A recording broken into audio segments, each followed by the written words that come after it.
All right. So today the new Star Trek Online expansion released, and it's based on Star Trek Discovery. So what we've had so far was regular Star Trek, so that's basically after all the Next Generation, Voyager, etc. TV series, um, where you can pick to be Starfleet or Klingon or Romulan. Um, and it's also set after all the movies. So the Romulan basically picks up after Star Trek Nemesis and also picks up plot elements from the J.J. Abrams Star Trek movies. And then they took a change and added original series Star Trek. So that's Captain Kirk, like the original Star Trek series. And so that's 23rd century, so 2200, whereas the other three were set in, what was it, 2004 or 2409, I think, or something like that. So about 100 years later or something. Um, and then recently they added the Dominion, which is that the basically the enemies um, from Deep Space Nine. And that's interesting because it starts at level 60. So there's about 5 levels, and then you're done leveling. So if you're like into, like player versus player or group content more than story, then that's a really great way to start, I guess. And now the newest expansion is Star Trek Discovery. And it's just that's so Discovery, despite looking more modern because of course it's the newest series, um, is actually um, before the original series. So not much before, but just a little. Like the original series basically starts sometime after the war that is shown in Discovery's first season. Um, okay, so we get the usual selection here, the same as it is for the others. Basically, we get a few species fewer. So we get human, we get Vulcan, and we get alien, and that's it. So that's alien is basically you can completely customize the appearance of your character. So like you can give them weird ears, you can give them weird skin colors, you can have like forehead attachments and brow ridges, and can make them really tall or really fat, or there are a lot fewer limits on an alien character than on the others. I'll go for a Vulcan for now. And then you have three different classes basically. You have engineering. This game doesn't really have tanks, but like engineers are kind of the closest it gets to, and also you're fairly free in what abilities you choose. But there is a base set of abilities that you can only get depending on what of these classes you are. And so I hear like for endgame stuff, science is apparently right now the really big one. Tactical is kind of the, just cause damage and things like that. And engineering builds, little turrets and other devices that help you while fighting. So that's basically it.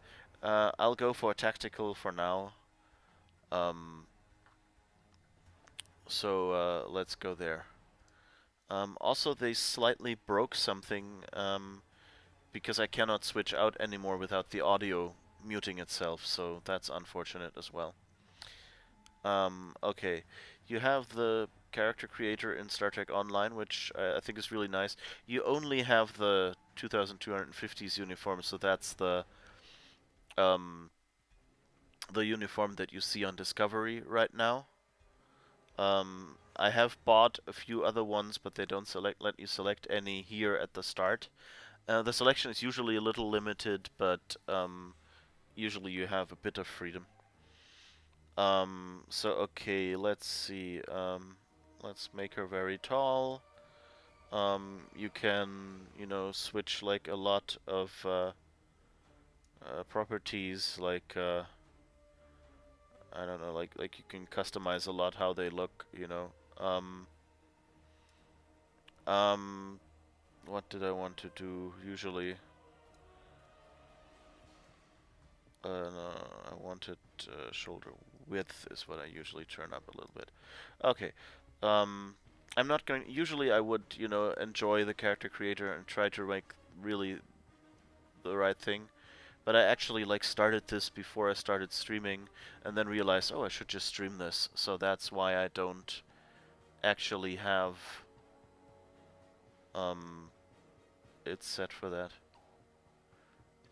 Why I don't actually have to pick much, because I mostly have already picked out what I wanted.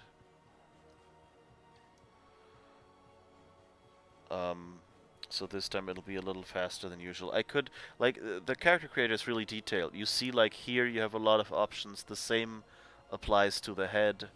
So you have lots of hair colors, skin colors, um, and you can really um, have fun with those. Where is the hairstyle I wanted? I actually initially created a human by accident, although I wanted to create a Vulcan. The species have small effects on um, what you like what numeric values you get, but really, if you want to create a if this is your first time, don't worry. You know, just all right. I had a good name. Sorry, got slightly distracted. So anyway, yeah, if you want if this is your first character, don't worry about those details, like which species you choose, because it's a very small detail what an individual species will do better than another. So it's really only for min-maxing in the end, and then I think you will probably create a completely new character anyway, you know. So I think um, for starting, you will get a character that is good enough, and you can tweak and reset and reconfigure enough abilities on a character to make a good character with which you will be able to do everything. And if you ever get that deep in the game that it makes a difference what species you picked at the start, then you will probably not have a problem with just redoing a new character and setting all the abilities and picking that particular species. And this way you'll already have found out, like which parts of the game you like and which ones you don't, and then you know towards what you want to optimize. If I told you now, well, if you do this part, if you like doing this thing in other games, then pick this species. It wouldn't help you, because you wouldn't know whether this part in this game actually is just as much fun for you as it is in other games. So let's get started. I like that they changed all the menu screens. Like, these are the same for everyone, but they themed them. Believe how much things have changed. We hadn't heard from the Klingons for years.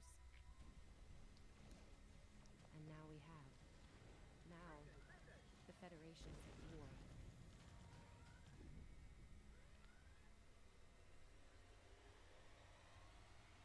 That was probably the last thing on my mind when I got here.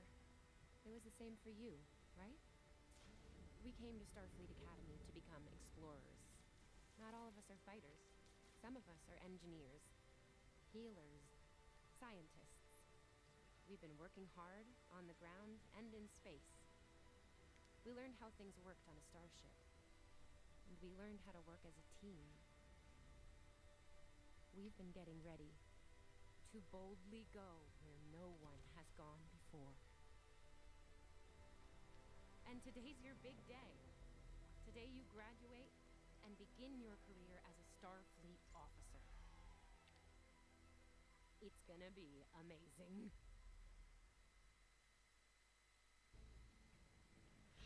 So yeah, this intermediate screen is really nice because like they theme it for each expansion, and this Discovery look is really gorgeous. Also, they like themed all the windows, and like each faction has like a slightly different look. Like you know, like you get these red and orange tones for the original series. You get something rounded like the LCARS screens that Next Generation like had for its, you know, displays, um, for like a look like that, um, for the Next Generation content. So each of them is kind of different, in a nice way. Alright, so welcome to Star Trek Online. Today is graduation day. You soon will be embarking on your training cruise, where the bulk of the ship is manned by cadets like yourself. This tutorial will introduce you to the basic controls of Star Trek Online, including movement, combat, and interacting with characters and objects. Alright, so let's just get walking then. People you can interact with have icons above their heads. You can press the interaction key, Default F, to talk with them. Hey, there you are. Are you excited? I am very excited. Pretty soon we'll be reporting for duty on the cadet training cruise. That we will. I'm assuming you know your assignment. By the way, this is Jennifer Tilly from Discovery, like the character, and they actually like it's the same voice actress that they got. Like the actress is voice acting here. Um, this tutorial, by the way, if you've already played Star Trek Online, it feels a lot like the standard Federation tutorial, like the 24th century one, not the original series one, which I find interesting. I would have actually expected them to just do an expanded version of the 23rd century original series tutorial. But no, they went for something that is, like, from the plotting so far that I've seen, basically the same as the Federation tutorial that you would get. So if you want to make your first new character right now, I would suggest, you know, if you like Discovery and if that's your kind of thing, which I hear not everyone does it, I loved it, go and play the Discovery tutorial, because it's the newest one, because it's the most modern one. You will get a Federation character out in the end that is totally fine. Um, it's not like a completely separate faction from all the others. Basically, there's only two factions. There's the Klingons and there is the Federation. So, um, and I would suggest, like, if you make your first character and it, you know, it might be your only character, go with Federation. You'll see the most of the game. The Klingon story and the Romulan story especially are really cool and great, but they're a bit limited in which parts of the game, like especially if you like costumes or if you like certain spaceships, then you are limited. Like most of the stuff comes out for the Federation, then a little bit more for the Klingons, and then there's a little bit for the rest. So you will be a little more limited. So I would say start with the Federation character. Later, if you like the game enough, you can always say I'll make a second character and play a little while until I've gotten the unique part of that tutorial out of the way. Um, all right, so well, I'm assuming you know your assignment. Are you kidding? I set up a triple layer alarm sequence to notify me when the postings went up.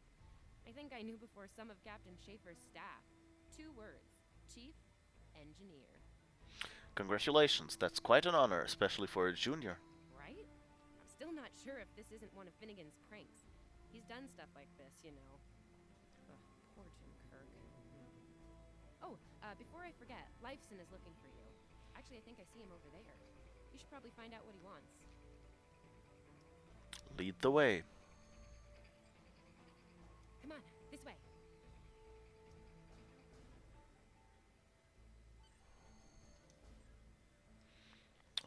Let me just do a quick.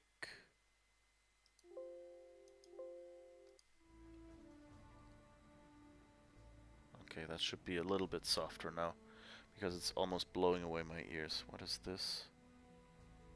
Hypospray, okay. That symbol looks different. Talk to Cadet Lifeson then. Here's Lifeson, one of the best tactical cadets in your class. Oh, no, after Evelyn. And yourself, of course. I heard you were looking for me, Lifeson. There you are! I wanted to thank you for helping me pass that final, and for all the other times you've helped me. Seriously, I might not have made the cadet cruise if it weren't for you. I hope Schaefer recognizes all you've done to lead our class. Have you got your assignment yet? No, not yet. Well, Lieutenant Tassilm has all of the assignments now. I'd see what she knows. Before you do that, do me a favor and talk to Ian. He's got good news, and he won't settle down until he shares it with everyone, including you. Sure. Oh, there's Ian. Let's find out what his big news is. Sounds good. So as you see, the player character is never voiced in Star Trek Online. It's similar to many other MMOs, but you know, like there are a few that actually have a voice for your player character. Cadets Quan and Peart, with a combined IQ of 231, which I've heard is almost up to Tomov's rating. That's the rumor, anyway. How's it going, Ian? Oh, hey. I've been looking for you. Lifeson said you had good news. Yes. I took the linguistics final again, and I aced it. Glad that it worked out for you. You and me both. It wouldn't have happened if I didn't follow your advice. You saw that I wasn't at my best that day, told me to give it another shot. So, I did. That perfect score really made a difference. Now I'm qualified to serve as both a science officer and a communications officer. That's impressive. Congratulations. Thanks. Always good to have options, right? Kiro took your advice too. I think it worked out for him since he's slightly less scowly than usual. Let me know if I'm right, okay? Continue. I think I see Kiro over there. Come on. So yeah, like all of this is very similar. Like they made like writing changes, and the characters are, you know, like different alien species. Here they're pretty much all humans, which you may know makes sense in the context of the original series, at least, where there are more humans than aliens. In Discovery, they've had a few humans, but still, you know, like since it has to be before Kirk, I can kind of understand that they have limited the number of species they've encountered so far. I'm a little bit sad because in the original, like, that previous guy was a Saurian and things like that, so I kind of miss all those. What kind of an alien is this? Yeah, that is an alien at least.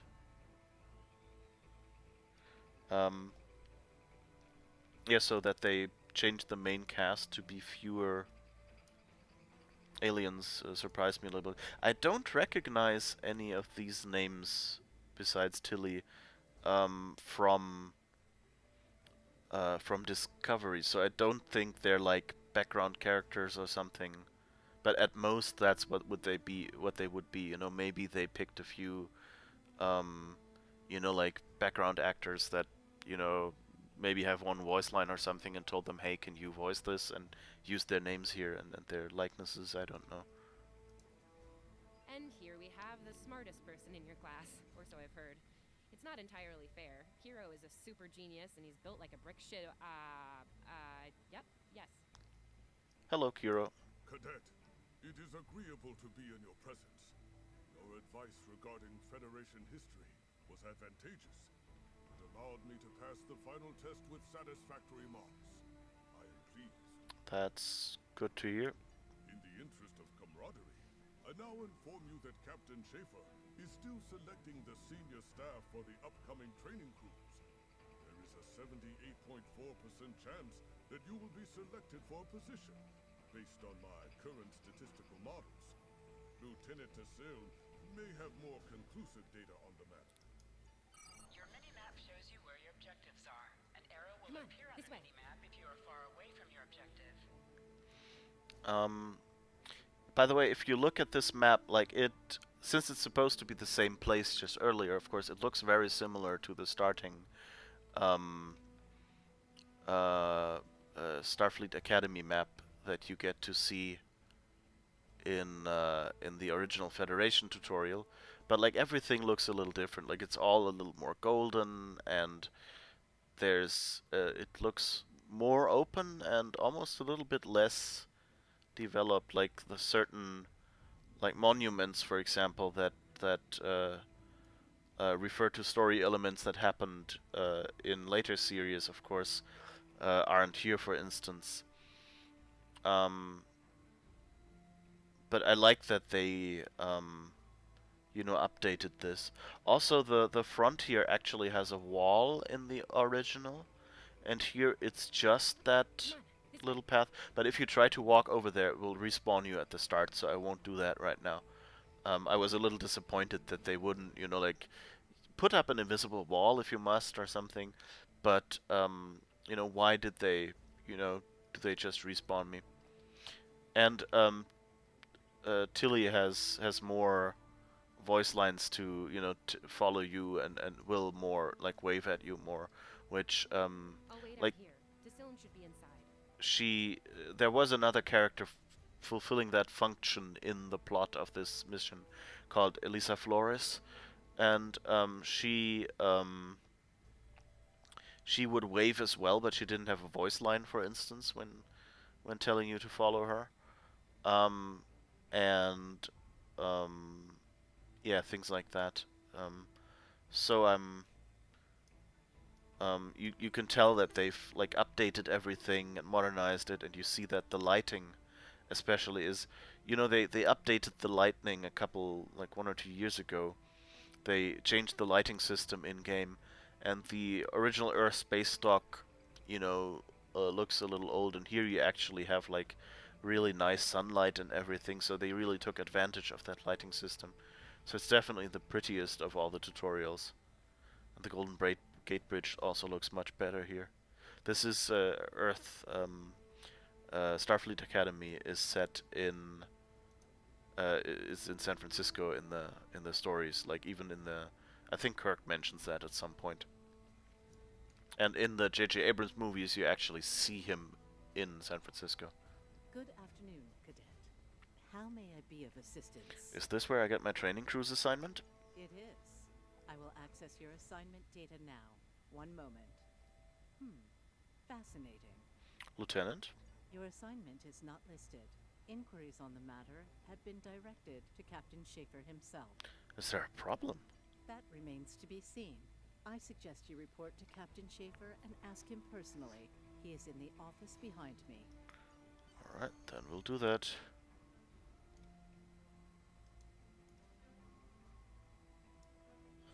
And here, like, the inside also. Have a glow around them. Press F to interact with the doorbell to notify Captain Schaefer of your presence. Yeah, so if you look here, like it looks all more modern and also more Discovery-ish, if you permit me that word creation. So like the general layout of everything is the same, but they did new models.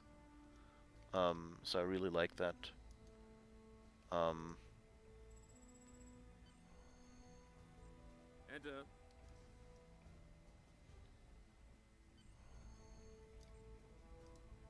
Good to see you, Cadet.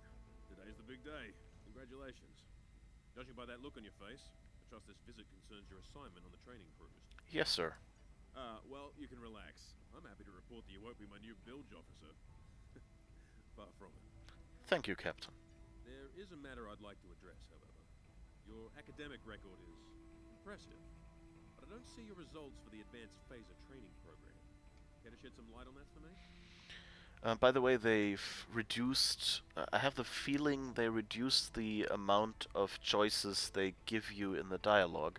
Like, Star Trek Online never has any real choices. Like, it's not like a Mass Effect game where you can, where you make choices and it changes the story.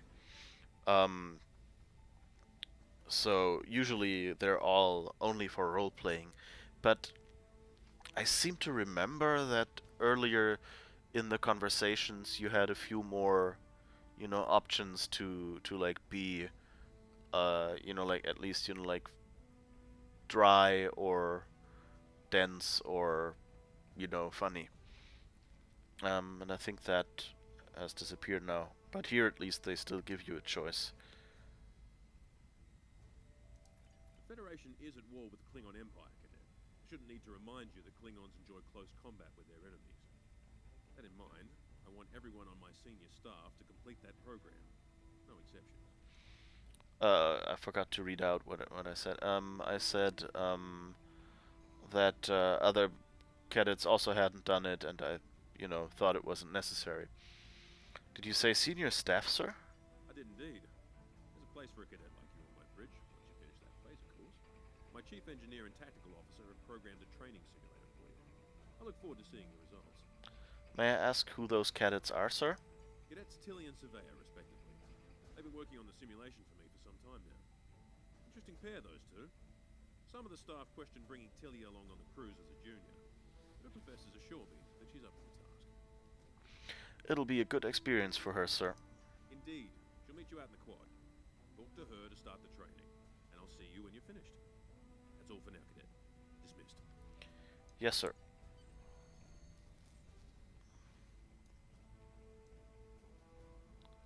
He has nice windows. 1, 2, 3, 4, 5, 6 windows. Okay. I tried to walk by on the outside to look in earlier, but the windows are tinted from the outside. Which, of course, since like everything you draw has to be explicitly drawn, you can easily have something that is completely opaque from the outside and transparent from the inside if you want to. So it's actually easier in a computer game to have things that are different than things that are consistently the same, because then you have to make them consistent. Like for like two sides of an object are really two separate sides stuck together. Even a pane of glass, like a polygon basically only has one side when you render it, so you kind of stick two together. Well, it's not quite that easy. You could make it so they have two sides, but usually in 3D engines there's a mathematical advantage of having a polygon that has like a direction, because then if it's behind you, it's facing the other way, and then you'll just not draw it. And that way you know which objects you have to draw, and you don't have like a door behind me that gets drawn and covers what I'm supposed to see, which I shouldn't be seeing. So yeah. Also, I like that they moved Tilly here, because in the original mission, it took me quite a while to find Elisa. I think she's standing like over there. And I didn't really know what a quad was. And so, as an English native speaker, it's not a word I've encountered much. And so I came out here, didn't see anything, looked here, looked there, I don't know. And then after a while running back and forth and running back in and checking, like, is there another room or something, I ended up out here and found Elisa here. And it's good that they improved that. I still can't believe I got the chief engineer spot. Yes, it's just for the cadet training cruise, but still, how many juniors get to go on the cruise, let alone as a department head? This is exciting. Okay. Whew. Deep breath. I'm good. Woo! Enough about me.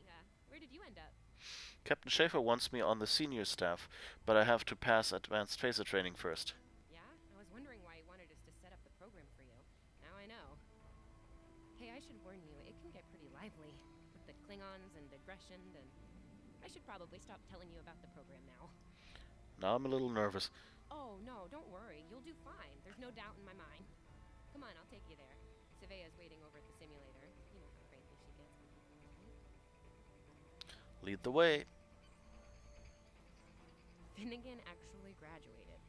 I guess the Irish are lucky after all.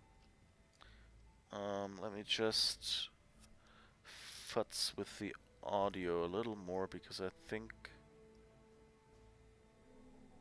the music is a little on the No one loud was side. assigned to a Constitution class. Not even you. That's crazy. How many times did you run the Kobayashi Maru? Kirk's up to 2 now. Where is she? Tap the shift key Ah, while back moving. here. Interesting. They just assume you keep running, and the voice is just played at a certain intervals. That's interesting. I mean, she, like she runs like certain, like for a certain while, then waits for you. So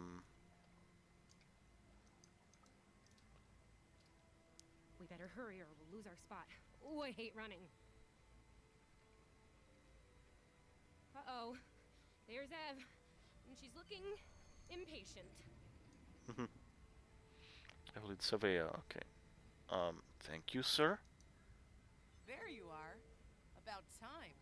Program's loaded and ready to go. I hope this is your lucky simulator. It's been nothing but bad luck for Kirk.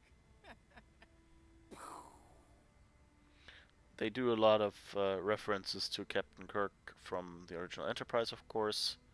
That's the Jim Kirk mentioned earlier, and here. There was like this. Yeah, this is the new Discovery stuff, Nate. It's funny. I expected them to do it like the original series stuff, but they actually went and redid the classic, the like the TNG style Federation tutorial for here. So that's interesting. I guess they were able to because there actually is something holodeck-like in Discovery, and so they could just keep the mission unchanged. Whereas in the original series, of course, there were no holodecks yet, and this is actually set before. Discovery is actually, even though it looks more modern, has some things that we didn't see on the original series. Discovery is actually a little before the original series is set, so before Kirk's 5-year voyage. So I'm a little, so I guess they went, okay, now we can actually do it after all, because this new show actually has something like a holodeck. Have any advice for me? I want to pass this. Point the business end of the phaser at the enemy, not yourself. Sorry, Captain Schaefer told us both not to give you any help, no matter how nicely you ask. You got through quantum mechanics, you can get through this. What kind of tactics can I expect? It's pretty cutting edge. Tilly and I have been using actual combat data from the field to make it as realistic as possible. You'll have to find the rest out on your own. Captain Schaefer's orders. You making it easy for me? You wish. I'm still mad at you for getting us all blown up in the Kobayashi Maru test. Ramming speed? Really? Don't you worry, this test is gonna do its job. Might sting a little, though. I'll need a phaser. Yeah, those are pretty useful in phaser training, huh? Too bad tricorders don't have a stun setting. You'd get top marks. Kidding. I'm kidding. The phasers are in the armory by the holodecks. Grab one there. Let's go. Running is the worst. You're not a Discovery hater, so you like what they have done. Other than the Klingons, of course, still can't wrap my head around that. I have to say, like, like the Klingon design, it looks to me like, like if you look at like the variety we have on Earth, how humans look, like there's Asians, there's Africans, there's Europeans, there's there's just, we already look so different. And even like if you walk through like the city center of Munich today, there is quite a range of like body types and faces and things. So I think like the Klingon redesign actually wasn't as much of a problem for me. I would have just gone and said, yeah, it's just like a different you know, like skin color different or something. And I mean, you know, Vok is supposed to be an albino, I think. So um, it all, you know, worked for me. What annoyed me a little bit was that they um, the biggest criticism I had was actually the voice, you know, the subtitled Klingon. Not because it was subtitled, I mean, we've had that in the movies, but because the actors seemed so focused on getting those words out. And it was, you know, it sounded too strange, and there wasn't enough focus on, you know, getting across the emotion, and it was too much, you know, long-winded talking and things. So that was more my problem. The rest I don't mind really, and I think it's better than a lot of stuff I've seen on Voyager, and it's better than a lot of stuff I've seen on Enterprise. So you know, it's probably for me the best Star Trek series they've done since, you know, Deep Space Nine. Um, you would agree with that? You believe from what you've seen from the next season they are addressing that change in more detail? Yeah, yeah. That it'll be interesting what they do next season. Please, if you've read, you know, like anything spoilers or something, I actually want to be surprised by the next season of Discovery if I can. So don't go into too much detail if you've heard stuff. Oh, yes, the subtitles and the acting of the words was horrible. They sounded like they had cotton balls in their mouth. Yeah, that as well. It also felt like the makeup was, I guess, you know, it was probably a new makeup team, you know, trying to reproduce, you know, and probably trying some new things as well. And it felt very stiff. And there is, if you look at, I don't know, at, for example, the latest Doctor Who pilot and a few others, not pilot, like season premiere, um, there are a whole bunch of makeup mechanisms that are more like, um, you know, softer foam instead of, you know, hard, you know, clay or something. Like if you look at Worf, it was basically they stuck clay to his forehead and a few other spots in the beginning, and that was it. You know, that was the best they had at the time. Um, and as it progressed, for example, if you look at Babylon 5 at the Drazi or something, you saw that they developed more mechanisms that made softer masks, and that felt kind of missing from the Klingons in Discovery, and I think they should have done that to make them more real. And I have the feeling that the J.J. Abrams masks were actually more like that. I mean, and also, you know, like if you look at some of the movie Klingons, you know, like the one from what was it? Not the Final Frontier. Um, the one with the Klingon peace treaty, you know, and there was this bald Klingon, and he looks like if you look at him and a few other Klingons, they actually look a lot like the new design. So I was really like if you look at Star Trek overall, you've already seen those. You could argue, you know, why are we seeing those before the Kirk times when mostly during Kirk's times we saw the you know, the what's it called, eugenics kind of retrovirus thing Klingons that didn't have the ridges. Um, you know, why did we see those? All during the Kirk time, but then we see different Klingons in Discovery, you know. But I'd just say, you know, probably the ones Kirk met were the exception, and the regular ones were the others, of course. Augments, that was the word I was looking for. Okay, let's grab our pistol. The pistol has been automatically equipped. And follow Tilly and Savea. So I have the suspicion that they gave Tilly the dialogue of Elisa Flores and or Eliza Flores, and Savea will probably be the bridge officer we get, because we can't have everyone running around with Tilly, you know. Tilly is just here to give us,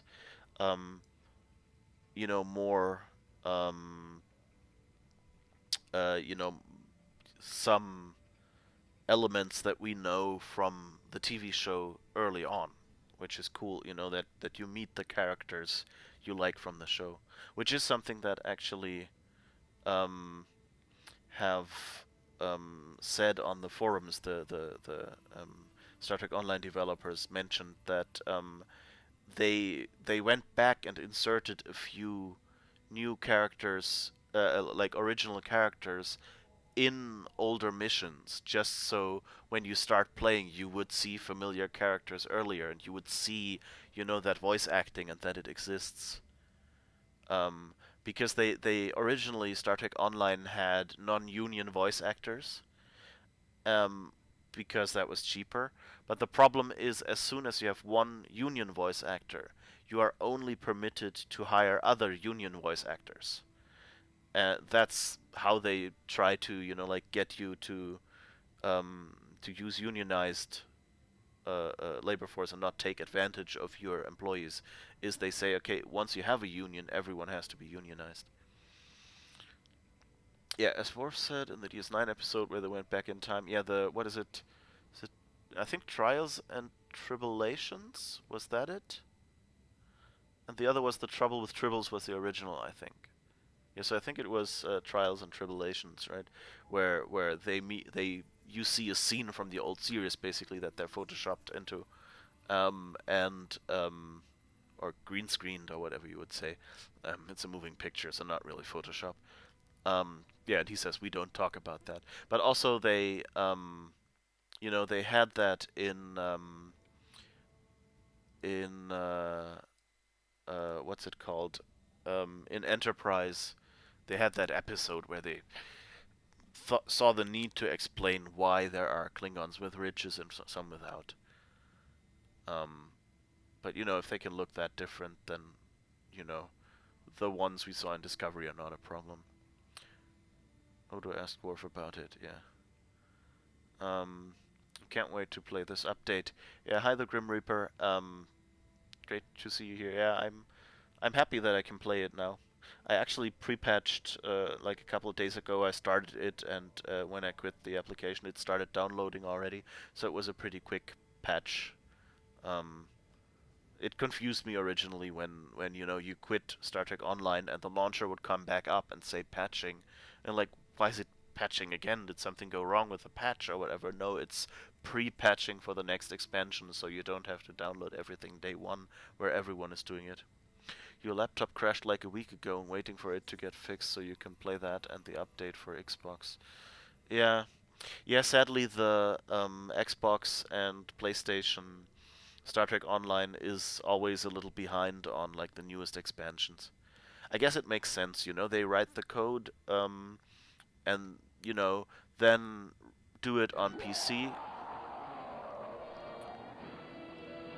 Thank you for following. Grim Reaper. Yeah, so Just go to the center of the room. yeah, so what were we saying? Yeah, so they're always a little behind, which makes sense, you know, they want to test stuff. Oh, and these are modern Klingons, aren't they? Or whatever. Yeah. These are Discovery style Klingons. Oh, should probably shoot more. This phaser feels really unsatisfying. Like the ones in the original Fed tutorial go like gee, have like really nice beams, and these just do like little shots. Certain actions are disabled. Once you drop out of combat, more detail about ground combat will become available. Yeah.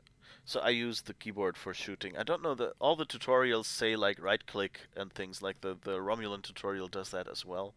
Like, why would you do the shooting part of a game like this with the mouse?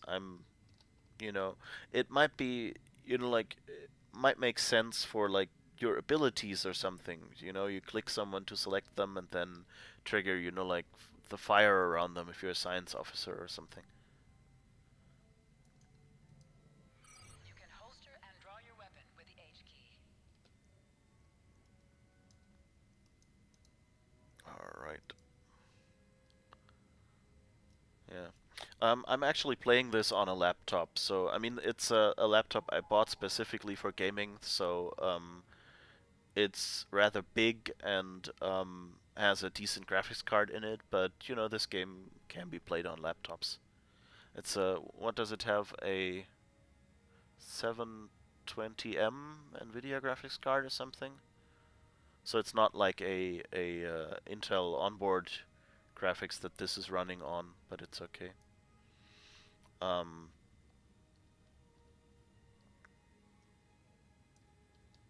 Nice work, Cadet. A few points below Surveyor's personal best. Opportunities to knock her from her perch at the top of the list once we're underway. I thank you, Squirrel, for the follow. Thank you, Captain. Do you have an assignment for me now? That I do, Cadet. First officer station is yours. That's if you want it, of course. The bilge officer spot is still open. First officer is fine with me, sir. Thought you might say that. You've done well here, Cadet. I expect that trend to continue, onward and upward, throughout your career. Thank you, sir. It'll be an honor serving with you. Likewise. I'll see you on the bridge then. And congratulations. Wow, look at you, first officer. You're gonna do a great job. Congratulations. That thing the captain said about the bilge officer spot was pretty funny, though. I mean, we don't even have those anymore. Wait, do we? Anyway, first officer. How does it feel? And this is interesting because I don't think we had that option originally. Like, I think they were offering like the captain sees greatness in me, and it's a lot of pressure. I hope I'm up to it. I'm not sure whether there was a third option or whether it was something different. So, like, they updated this tutorial and changed a few things, which I find nice. You know, I love her, but Savea's a little too, aggressive at times. If all you have is a hammer, everything looks like a nail. I mean, that's her. She's very much a hammer kind of lady. I'm not saying she can't find her way to the center chair, but... Good point. Standing right here, Tilly. Might think about that if you want to make it to senior year. What? I'm kidding. Mostly. She's not wrong, though. We all have jobs to do, and you're gonna do great as the XO. Proud of you. Thanks, Evelyn. Seriously, Captain Schaefer didn't make that decision lightly. He believes in you, just like me. Even though you got me blown up in the Kobayashi Maru. Awkward. Well, we should get going to the shuttle bay. Everybody's waiting for the ceremonial send-off toast. Guess who gets to give that?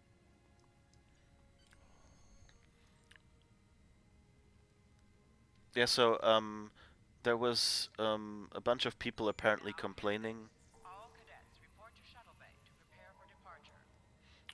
complaining in the original tutorial, where, they introduced, Elisa Flores, who was a bridge officer, that you had to keep. She was basically relevant to the story.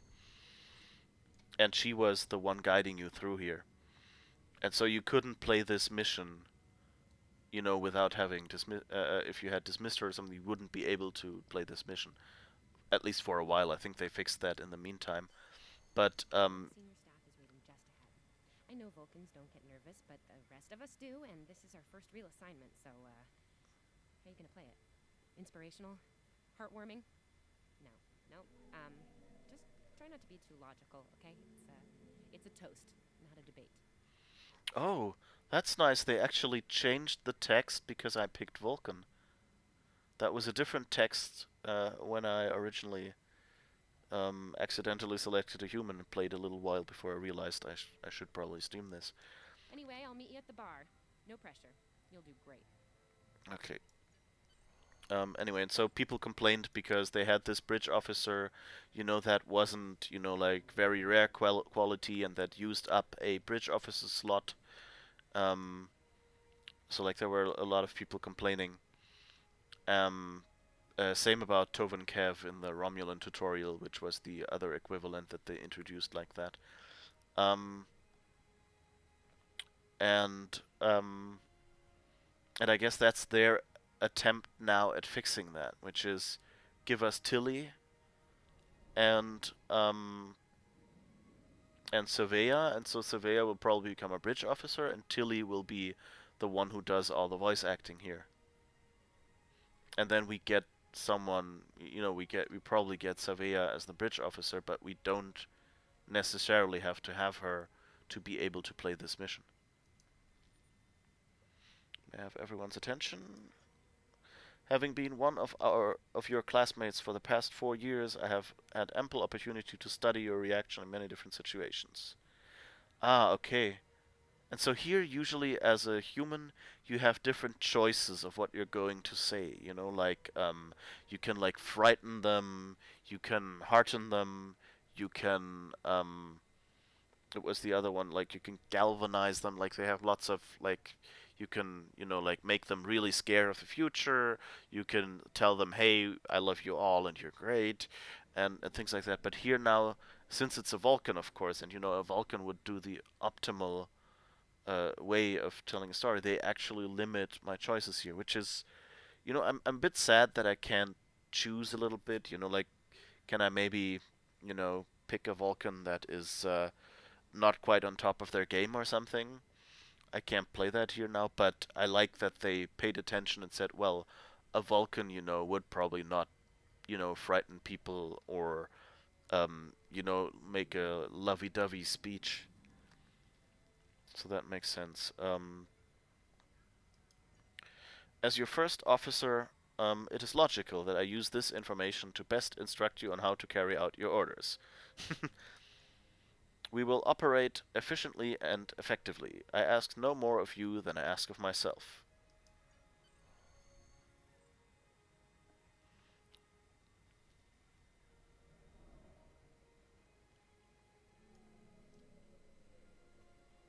It's interesting that they didn't give her a voice line here. Are you ready to head to the ship? Let's go. And there was a quick flash of that new loading screen again. And I like that they also here like do these shuttles that I can't believe everything is discovery.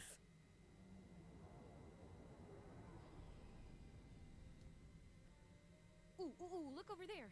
That's the Glen, one of the new Crossfield class ships. No one really knows much about her or her capabilities. Well, at Starfleet Academy anyway. Maybe we'll work on a ship like that someday. For now, our ship's here. She's a Malachowski class, Captain Schaefer's pride and joy. Good speed for her class, definitely maneuverable.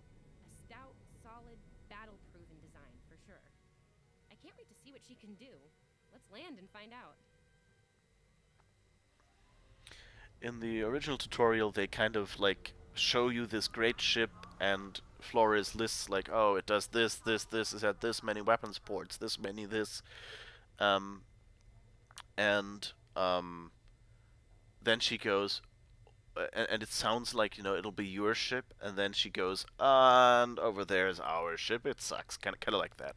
She doesn't literally say that, but like, and I like that they don't really do that here anymore. That she's just going like, ooh, ooh, ooh, look over there, because it wouldn't make sense for like that trick. If you know Discovery a little bit, you would know that you would never start out as a cadet on a ship of the Crossfield class, which is what Discovery itself is.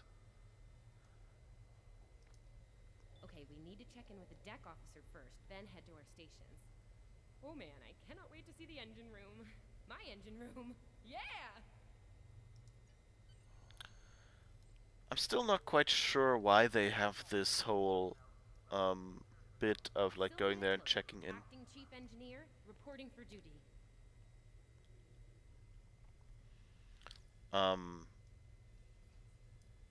It's what do I want to say? Yeah, it feels kind of a little boring at the start, but I guess it's, there's different Star Trek fans, and some people like the action, some like the psychological and philosophical. It's a hard word. Why am I suddenly having? I'm really having a problem right now. Well, like some people mind the philosophical dilemmas.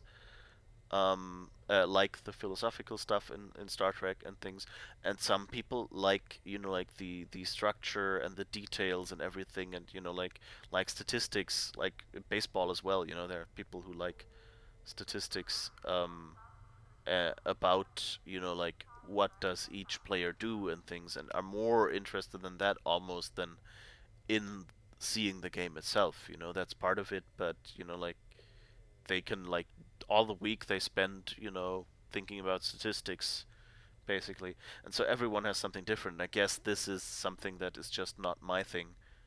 So under that assumption, I think it's probably okay that they have this in here. Welcome aboard. What's your name, cadet? Yes, here we are. Acting First Officer. You're all set. Report to Captain Schaefer on the bridge. He's been expecting you. Use the turbolift behind me. It'll take you directly there. And I was a bit surprised, like in the original tutorial here was the turbolift, and then I went like, why is there a corridor here? Do they expect me to walk? And you actually have the choice between turbolifts now. Isn't that cool?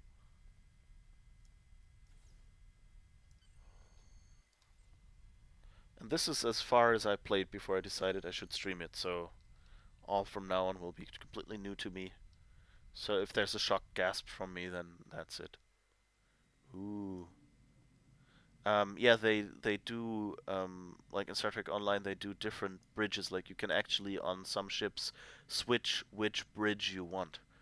Say that 3 times fast. Switch which bridge you want. Spontaneous tongue twister.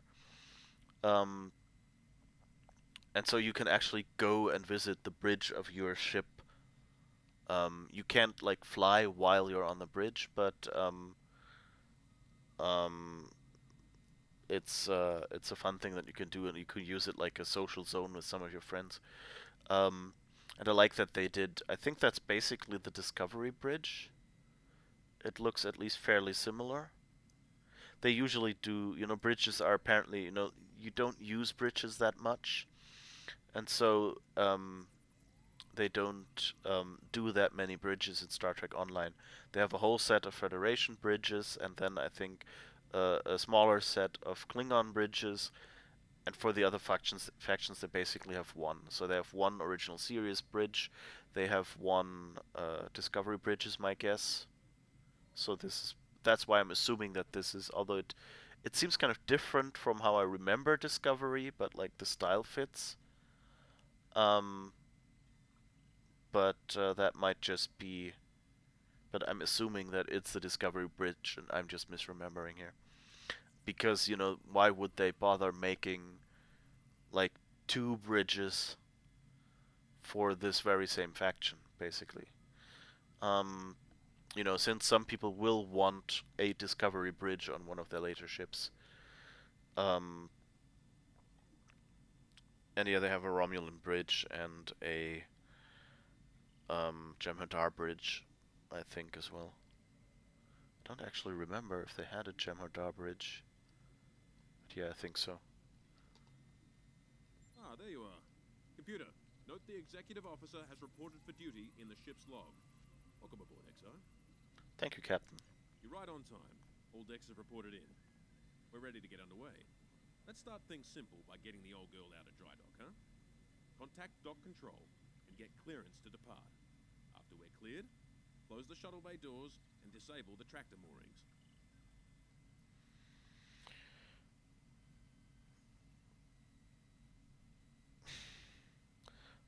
They left that in as well, like you have to do this procedure, and I think he will correct you.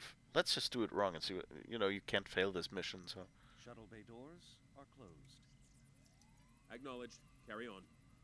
Okay, now they force you to do it right, okay. Dock control has cleared us to depart. So it's just not the order. Carry on.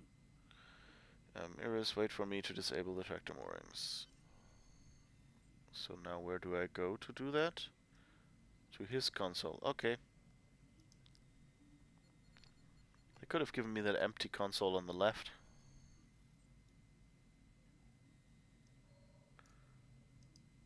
Erez, take us out. 1/4 impulse. Yeah, and they do that, it's... I think that was mentioned in some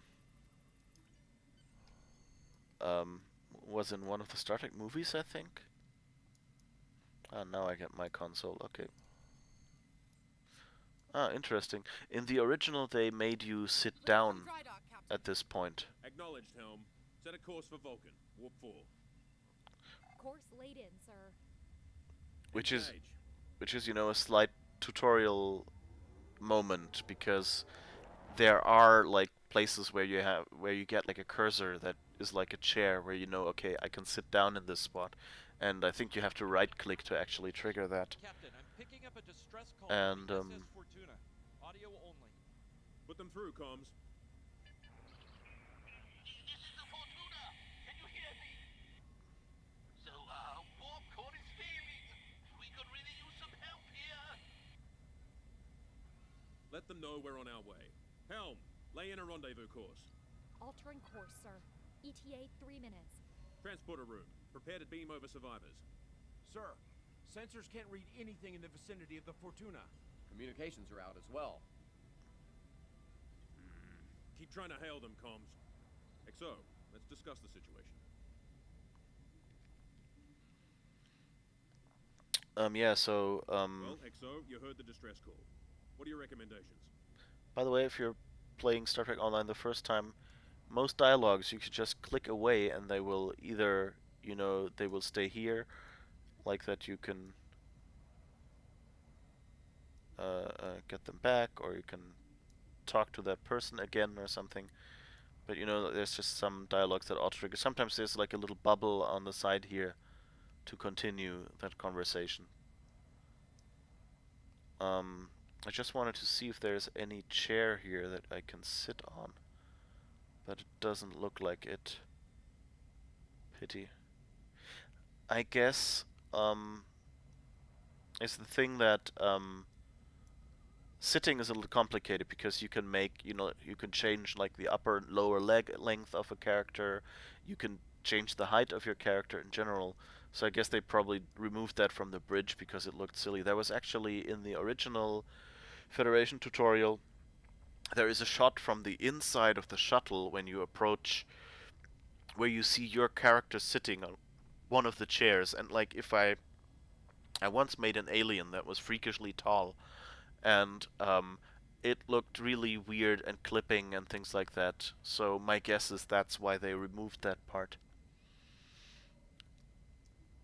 Because they just, you know, can't predict what you will do, and, you know, you don't really, it's not really important for the game that you know how to sit down. You just need to be able to run and shoot, basically, and interact with stuff. Well, XO, you heard the distress call. What are your recommendations? Is the test, sir, part of the training cruise? Afraid not. This is the real deal. Per Starfleet regs, we're the closest ship to the Fortuna, so it's our duty to assist.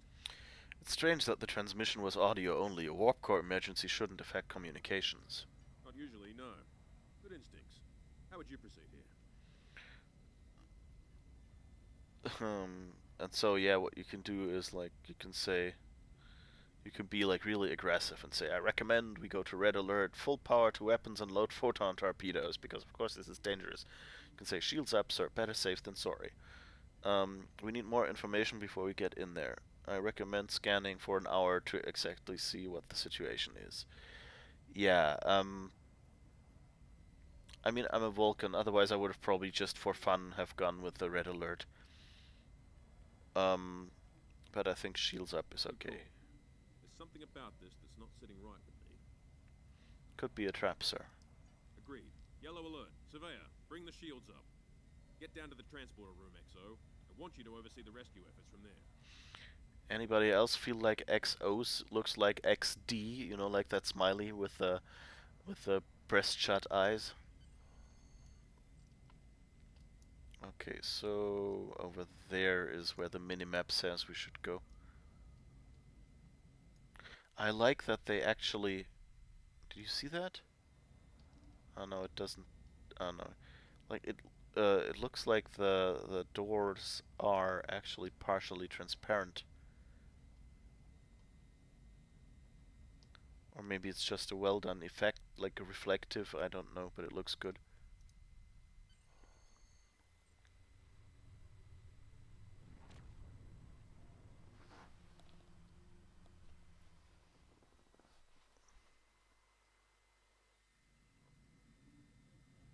Desmond, the Fortuna should be in range. Give me an update. I'm getting some weird readings. I can't get a solid log. There may be interference. Trying to compensate. I think I have it. This is a lot different than the training scenarios. Beaming them over now. Klingons! It's also interesting that they pronounce Klingons differently.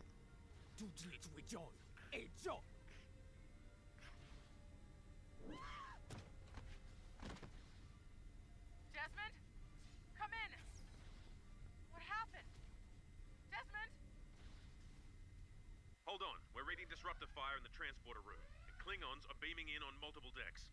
All hands. This is the captain. Repel borders. I repeat, repel borders. Your orders, Captain? You have the command codes to unlock an armory near your position.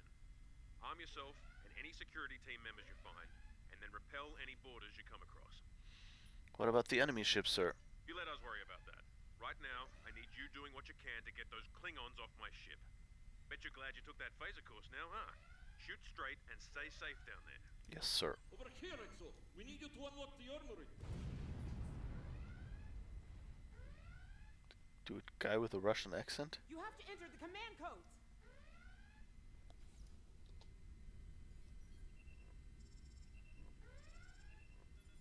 Grab a rifle. We need to deal with the Klingons.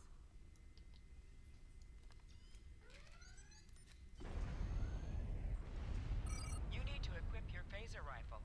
To do so, press the menu button and select the captain option under the ship and crew heading.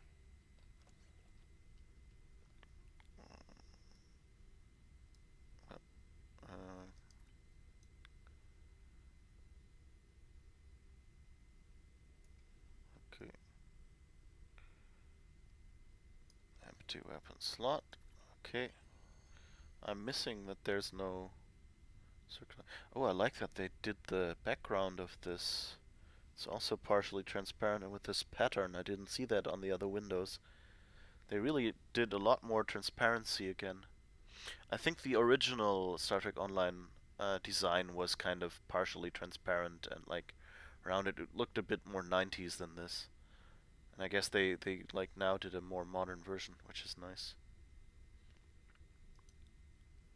Alright, so we've equipped the phaser rifle. There's a ship.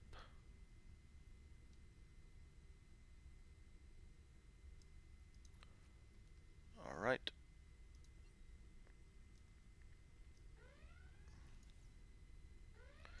Press Z to switch between your two equipped weapons. Okay.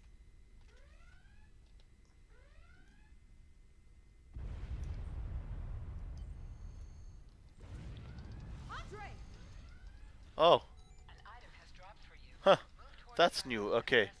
I think the last time, like in the normal Fed mission, I don't think everyone. Ooh, that's a nice cutscene. That's also way better than what they had before.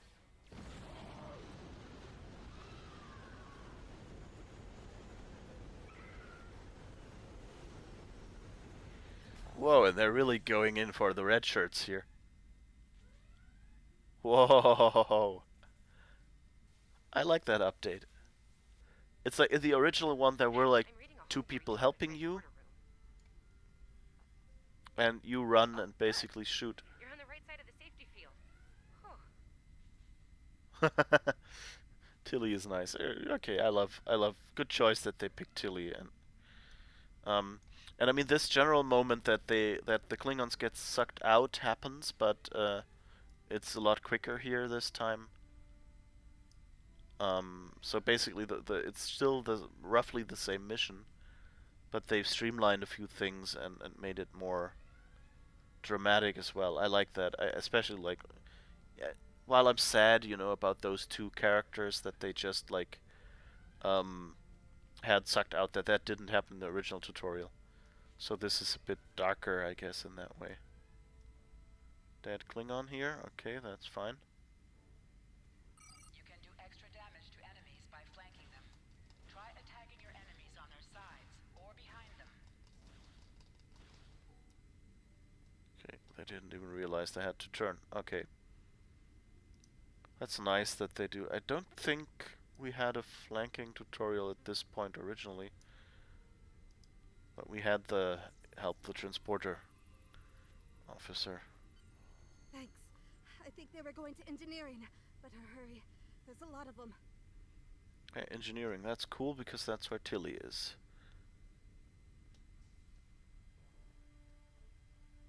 Security to engineering. We are under attack.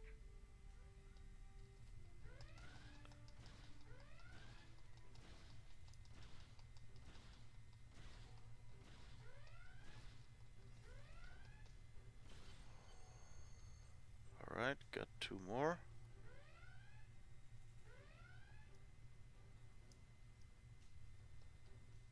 We're reading Klingon boarding parties on multiple decks, XO.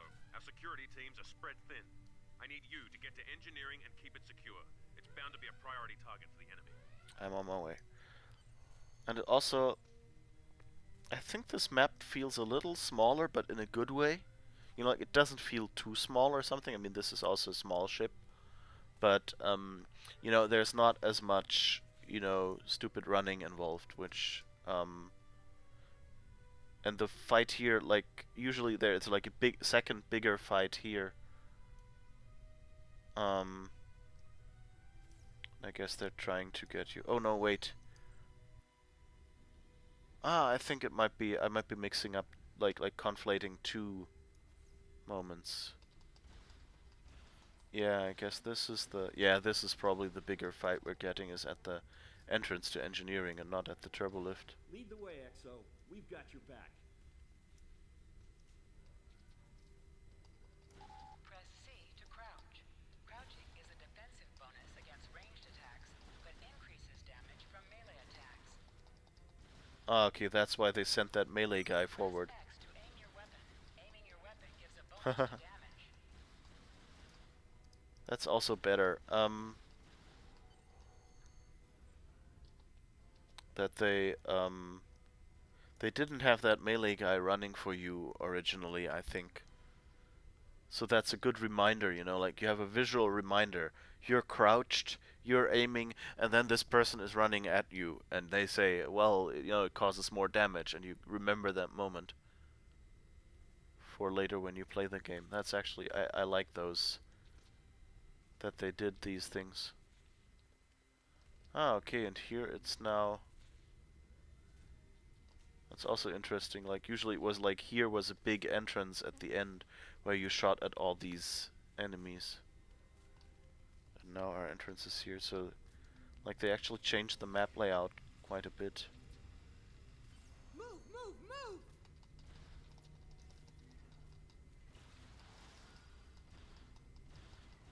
Oh, am I glad to see you. Okay, flanking as well as I can. Just trying to remember not to be flanked. Woo!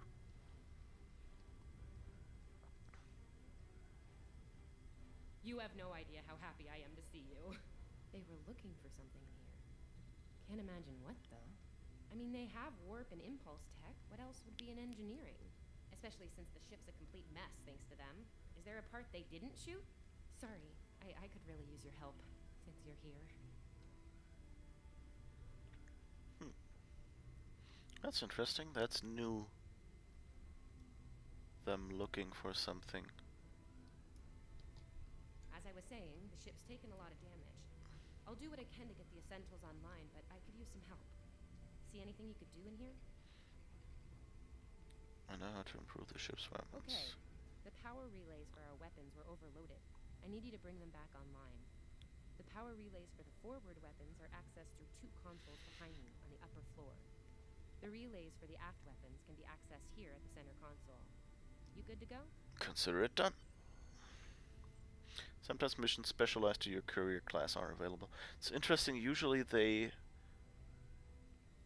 I think usually they show you all 3 options, just don't let you select any. But this time they only showed you 1, I think. Or maybe that depends on how old the mission is. Maybe it wasn't like that in the tutorial. Boost power to 4 phasers. Warp core stable. Life support is up. Boost power to torpedo warheads. Safety engaged. Shipwide comms online.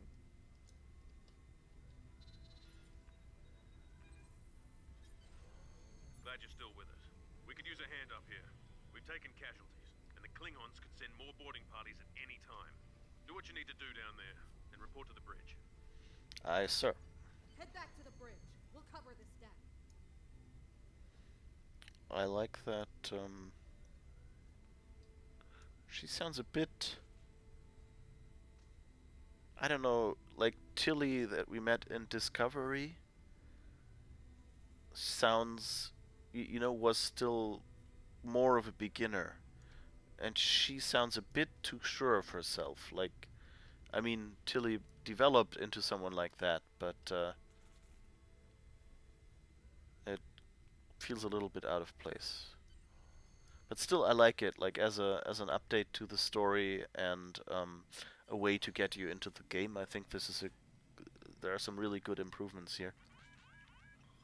Sir, we flashed shields. Prepare for...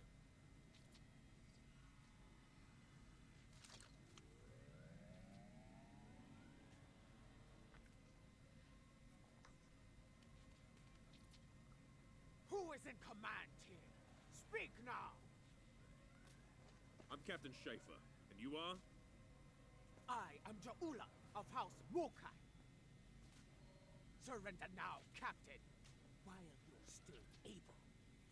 Request denied. Get off my ship.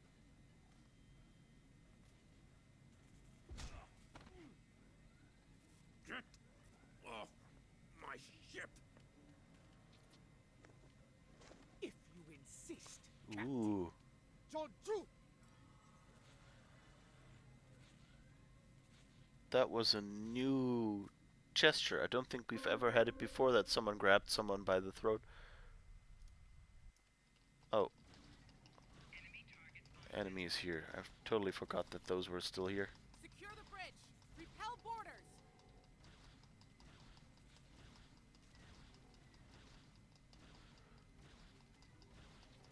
The Klingons are gone. So is the captain. I'll try to find the Klingon ship.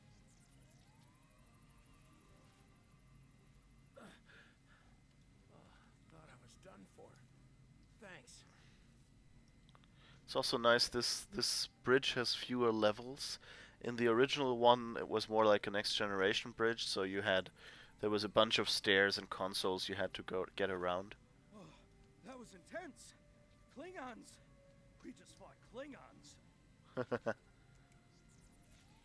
Those were, I think, also just speech balloons in the original. Your medical assistance was adequate and necessary.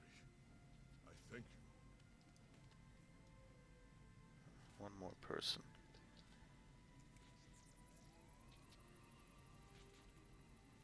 I'll be okay. Thanks to you. I owe you one.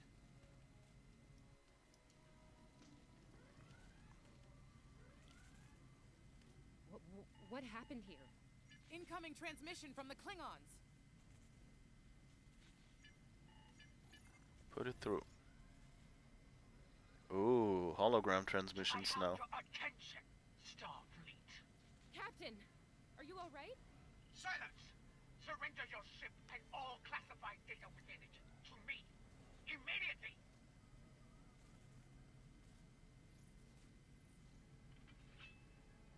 Would cadets even know how to do that? To do as I say. XO, follow my orders to the letter. Fire on my position.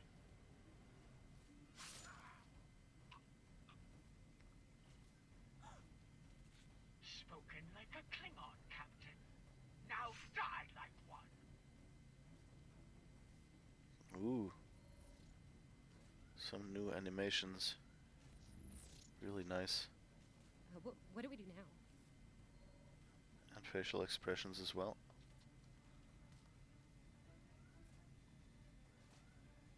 We follow the captain's orders.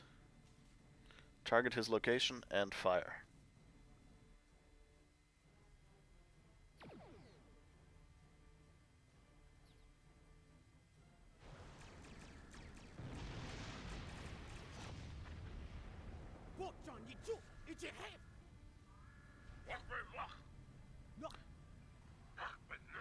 Also doesn't quite make sense in continuity here. I mean, it's the same thing that happens in the later missions, of course, but at this point Klingons didn't have cloak yet. That was something that happened during Discovery. So unless they tell us, well, Tilly was actually not a cadet, but actually just came back from Discovery secretly or something, you know, that's kind of the only explanation for all this. Like, if this is Tilly after Discovery and this is the whole world after Discovery, then it makes sense that there would be a Klingon ship with a cloak. You're still here. Most of us, anyway. The captain. Look, the captain knew what was at stake. He gave the order, and you followed it.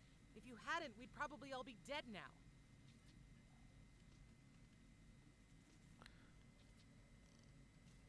Thank you, Joseph Dillon23, for the follow.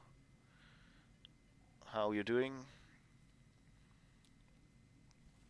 We're still here, most of us. No, wait. So, you're the captain now. We're with you. Let's make this sacrifice count. Interesting that there's a few...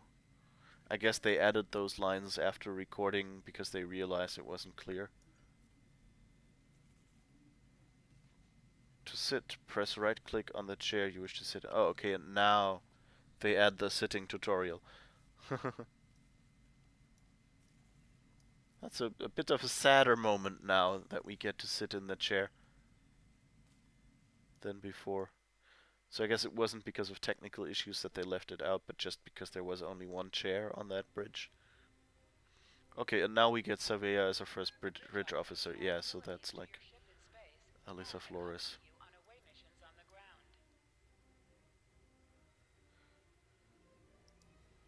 Okay. All decks have reported in. We took some casualties and sick bay is full.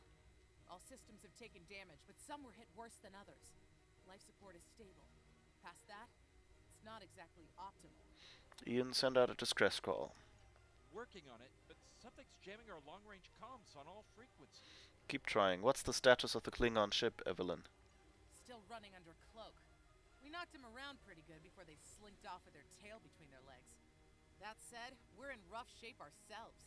Tilly, damage report? Damage control teams are assigned. We've put out all the fires and started patching the hull breaches, but it's gonna take a while. We'll get the critical systems back online as soon as we're able, Captain. Stick with it. Ian, can we contact the Fortuna? Still reading their distress signal. I can break through the jamming at short range. Shall I hail them? Yes, let's see how they're doing. Opening hailing frequencies now, Captain. Fortuna, this is the USS Nora. What is your status? Greetings, Captain. Thank you for coming to my aid. I must apologize. I sent the distress signal under duress. I'm sure you'll do the same with a Klingon disruptor pointed at your head. Oh, that's interesting. Cyrano Jones is an original series character that they used. I think they couldn't get the actor for Harry Mudd for a second episode, or decided against it because the character had changed so much. But there was like an original episode in the original series that was supposed to be a second Harry Mudd episode, and they instead made it played by this character named Cyrano Jones. So it's interesting that they bring him back here now. So kind of they cannot bring back Harry Mudd because he's been on Discovery, but they use Cyrano Jones at least. That's a cool idea. So you were the bait.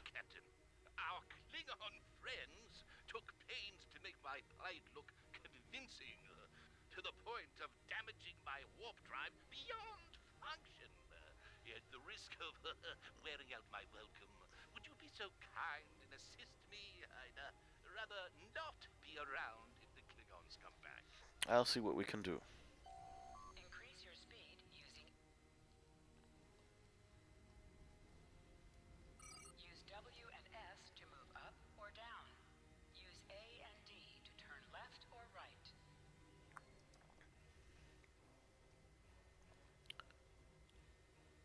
Was Cyrano Jones in the Trouble with Tribbles? Ragnats, that could be. You're right. That sounds about right. Because Harry Mudd was the one with Mudd's women, so yeah, I think the original idea in the Trouble with Tribbles was give us that should be Harry Mudd Full again, and stop, then Captain. Apologies. I'll wait for your command from now on.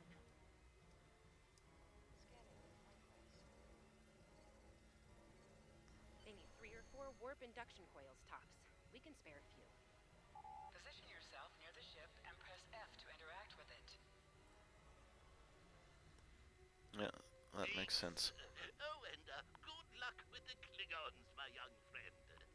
You'll need it. There he goes.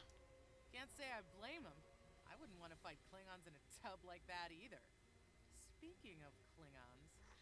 I guess Savea is kind of modeled after the security officer from Discovery. We have a problem. Most of our plasma injectors are a wreck. See, plasma injectors are made to take a beating, but this damage goes way beyond what would happen in a fight. Pretty sure the Klingons sabotaged them when they boarded us. They wanted to strand us here. Tamav's installing our spare injectors, but we're 3 short. Without those, we can't go to warp. Recommendations? We're not the first ship the Klingons have hit here, Captain. There's wreckage throughout the system.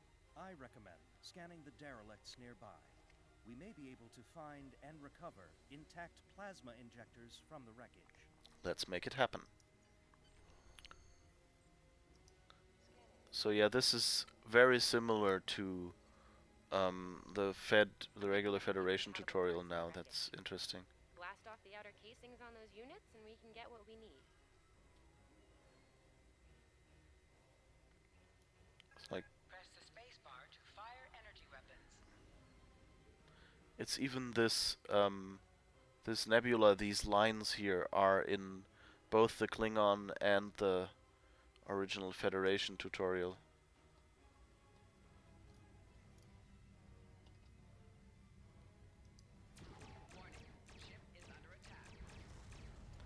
Spacebar to fire on a target in range. Okay. Little Starfleet, call we. Ugh, she is getting on my last nerve.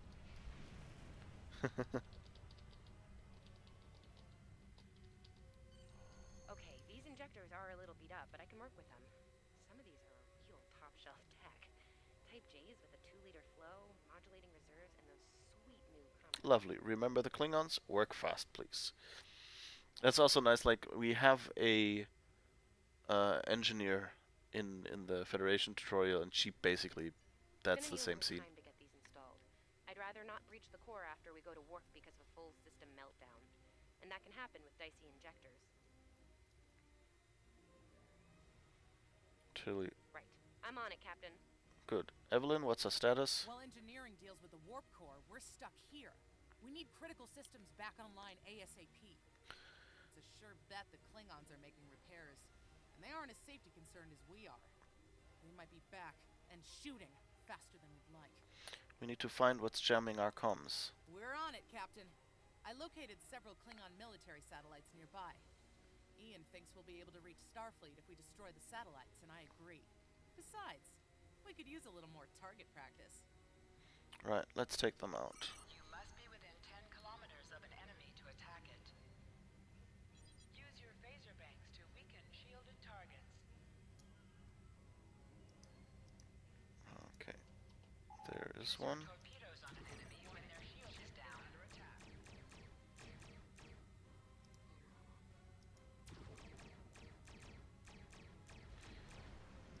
I'm a bit confused because I've played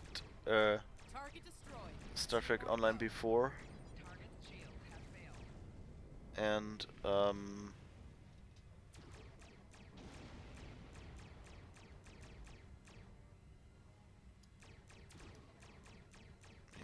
Starfleet, you are persistent, little cockpoo.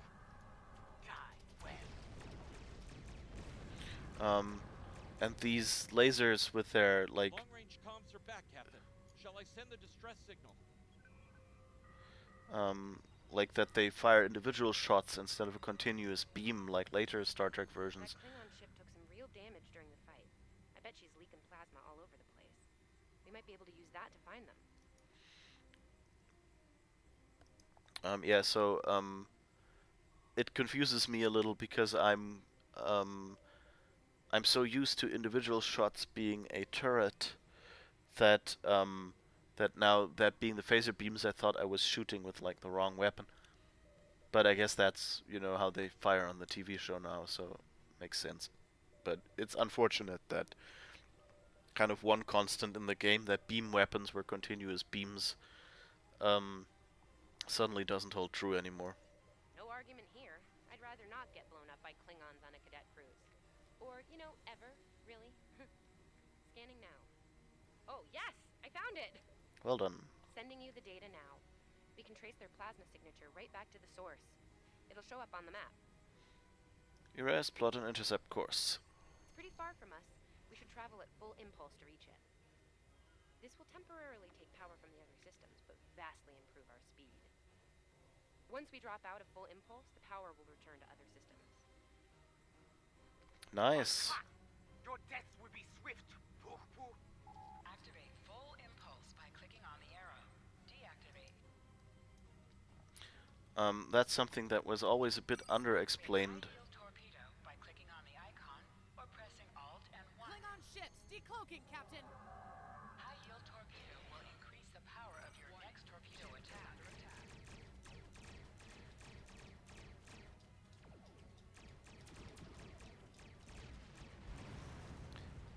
It's a bit unfortunate that we're in battle and they haven't yet explained firing arcs. But I guess we can fire in any direction, so at least one thing will fire. It will just take longer. While we have the opportunity, it might not be a bad idea to review some of the basic Starship combat files. Wouldn't hurt to be ready when the next group of enemies attack us out here. Okay, and they did the explanation of high yield torpedo differently like before. I like the changes they made to this tutorial. But also, like, I like that it's now more, you know, more, that they made it so discovery. So it's pretty nice, apart from the glitch with Tilly sounding a little more resolute than she really, should be at this point in time. And, the fact that Klingons have cloaking, which should be after discovery, where Tilly shouldn't be here with us anymore. Let's see what the files show. Okay, and here they explain. Your ship is outfitted with phaser beam banks. These weapons have a 260-degree firing arc. This is the firing arc for the forward phaser banks. And that's a nice new picture. This is the firing arc for the rear phaser banks. Note that both the forward and rear phasers have an overlapping arc of fire on the sides of your ship. Firing at enemies within the overlapping portion of your firing arcs is known as broadsiding. This allows both the forward and rear phaser banks to fire on the same target at the same time, increasing your damage output. That's a much better explanation than we had in previous tutorials. I really like that they added this info. What they did kind of nicely was, like they told you, you know, like if you point at the weapon, it will show you your firing arc. Like if you, let me just move that out of the way as far as I can. Like you see these blue lines here around the ship. Those actually like show you the firing arc that your weapon will have right now. So that's these arcs. But like this picture in particular, like was something they mentioned kind of in the Federation tutorial at some point, but it's much clearer, I think, from this year. So I'm glad they did that. Federation captains who prefer beambank weapons in favor the broadside technique, and will often circle their target, keeping them within the broadside at all times. Yes. It would be wise not to follow me. Cowardly, but wise. Click on a shield that is low on power to direct power to it. This will divert power from your other shields. Remember though, high yield torpedo is powerful. It is practically useless against shielded foes.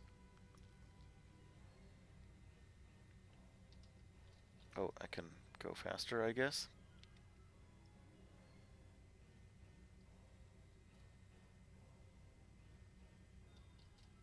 Tamav and I need time to get the plasma injectors installed. Please don't break anything else. Whoops. I think I pushed a button. Oh no, wait. I'm just so used to my old key combos that I have to change that on the fly, I guess. Ship explosions cause damage. Put some distance between yourself and exploding ships. Okay. But yeah, this tutorial in general is pretty good. Incoming transmission, Captain. It's a Starfleet vessel, the Sabrova. Put them on screen, Ian. This is Captain Thykir Shran. We've received your signal. What happened here? Oh, so he's a descendant of Shran from Enterprise, I guess. That they gave him the same last name. And cool, I guess that's the new Discovery. What are they called? Andorian look. Nice. We were ambushed by Klingons, Captain. I see. Ever since they acquired their cloaking device, they've been getting bold, even for Klingons.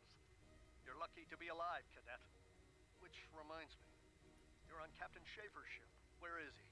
He was captured and taken to the Klingon ship. They killed him after he ordered us to fire on his position. And did you follow his orders? Yes, sir. I see. Unfortunate. I served with Anton on the Endeavor. He was a fine officer. We could use more like him. I take it you're the acting captain then? I am. Very well. Schaefer didn't place trust in his officers lightly. If he chose you to be his XO, he knew you could get the job done. I'll expect the same. Our first order of business is getting your ship and crew to safety. We'll escort you to make sure you get back in one piece. What about the Klingons, sir? They're still out there. I'm sure they are. And if they're foolish enough to come back looking for a fight, they'll get one. In the meantime, set a course for our position. Sabrova, out. Yes, sir. Click on a field that is low on power to direct power to it. Yes, we've already had that. Okay, but yeah, so that's still like basically the same story as the other one, but it's I like the upgrades, the slight changes they did, and the new characters.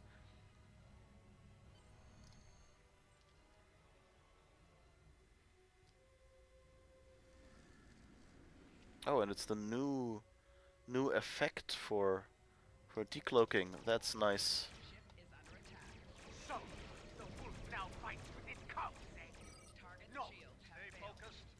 Hit them where they're weak, and hit them hard. Today is the good Klingon Bach. Yay, we're broadsiding them.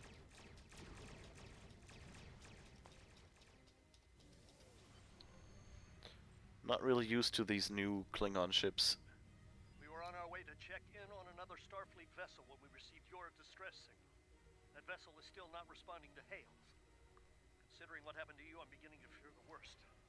I'm going to investigate, and I want you to join me. If the Klingons are up to no good in that system, I'll need backup. I know it's asking a lot, but we're at war. Consider this a field promotion, Cadet. You have your orders. Yeah, the whole timeline of this is kind of weird. Because, like, the Discovery started the war. Doesn't it? I mean, the captain just got killed by a House Mokai matriarch over something she thought we had on board. Shouldn't we be chasing her instead? Shran's the senior officer here, Tilly. We have our orders. Okay, but yes, I'm kind of curious how that's supposed to fit into the timeline. You're right. For all we know, this Ja'ula could be behind what happened to that other ship. We should help them. I'll get back down to engineering, Captain. We are ready to go to warp when you are. Engage.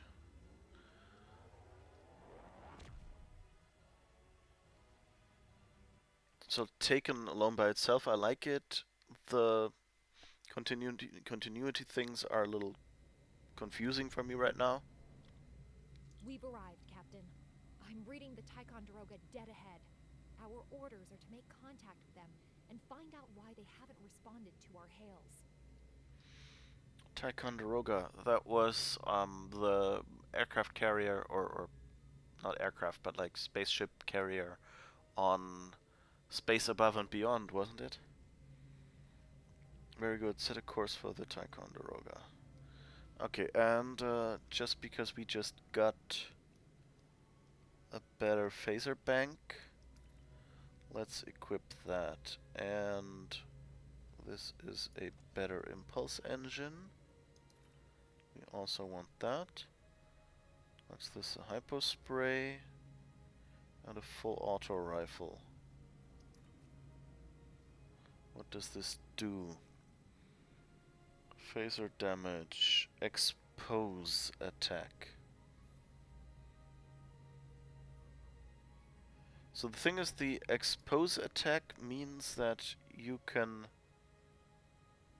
exploit it if you want to. Yeah, mine has an exploit attack, which is good. So I want my officers to expose enemies so I can shoot them more easily.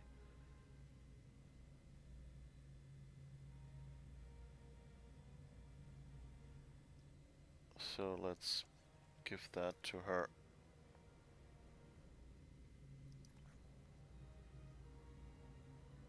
And he has the same one, so that doesn't matter. Okay.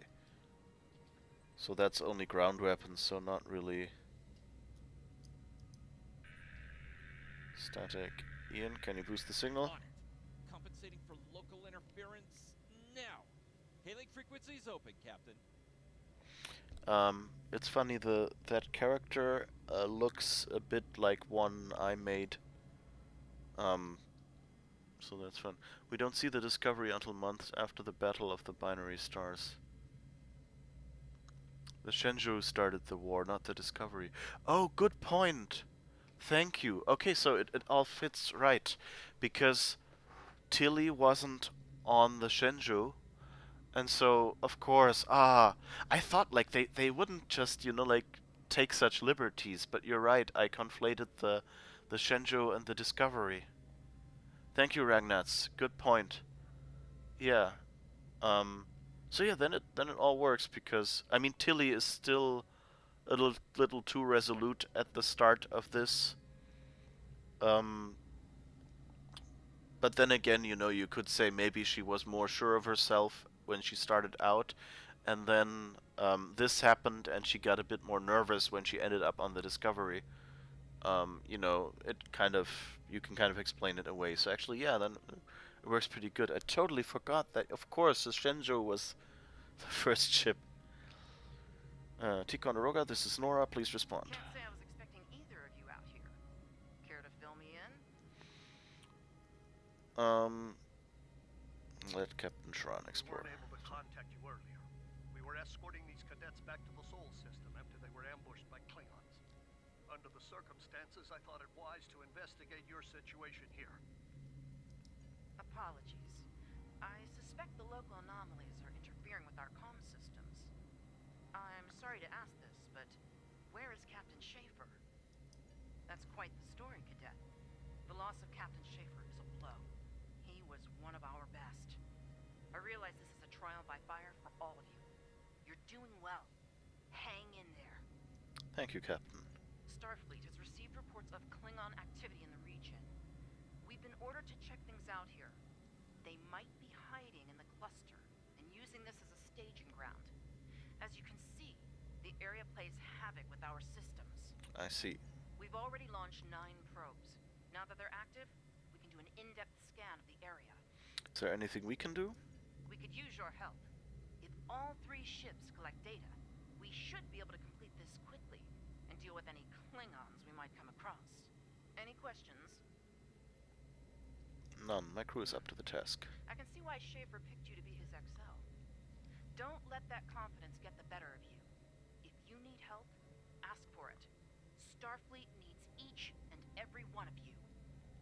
Understood. This may be the worst simple trip to Vulcan ever. Bet you Oh. wish you were back at the academy, huh, Tilly? So the story, I completely missed that they said. You can set your ship's power levels to have a focus on attack, defense, speed, or balance.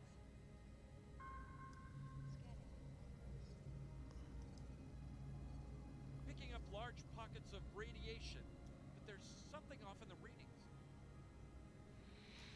It's kind of good because, like in the original Federation mission, this is against Klingons, against Borg.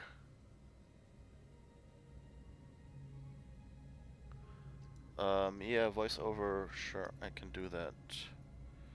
Audio, where is it? Voice, oh, voice is already, well, I can turn the general audio up and turn everything else slightly down. And ambient is a bit loud. Should really... Interfaces, I think, okay.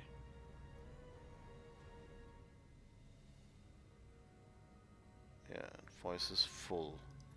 So let's hope that's better.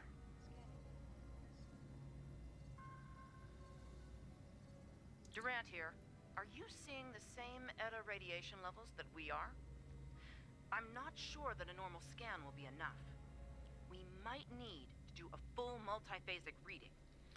So yeah, in the original tutorial, this is we'll end up fighting Borg here, but my guess is that, of course, that doesn't make sense for this point in time, unless they want to say, okay, the timeline has just gone to shreds. Let me just no. Come on, no. Place that here so I press my keys as I'm used to. Okay, much better. Good to hear that. Yeah, it's yeah, I'm wondering kind of what they you know, like, I guess it will be just be more Klingons. Durant here. My science officer believes that performing a tachyon pulse wave scan will solve our sensor issue. Perform your final scans and then report back. That was an obvious cut. I guess they had that voice line and realized something is wrong or something. The deflector is realigned to emit a reverse tachyon pulse wave, Captain.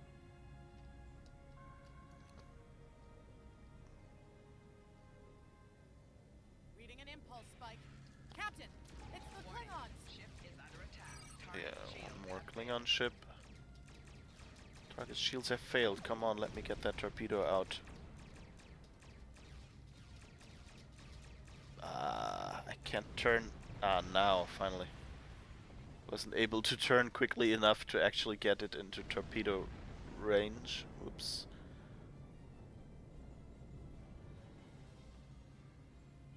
More enemies. Hey, did we just fight the Klingons again? Yes, and we survived. Ooh, that was lucky. Half the systems down here are bypassed like a Christmas tree, Captain. We can't take much more combat. I mean, I'm good, but I'm not a miracle worker. You're doing fine. Remember your training. We can do this. Ticonderoga is under attack. Use full impulse to reach her quickly. Well, that's also a good tip that they didn't do in the original, like reminding you, you know, full impulse is useful in this situation, you know. Target shields have failed. Missed them, I guess. Only death for you here, Starfleet.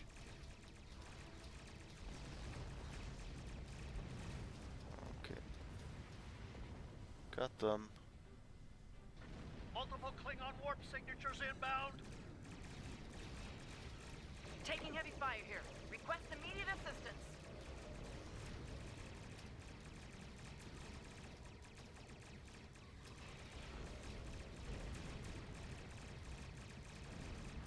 Yay, we got one.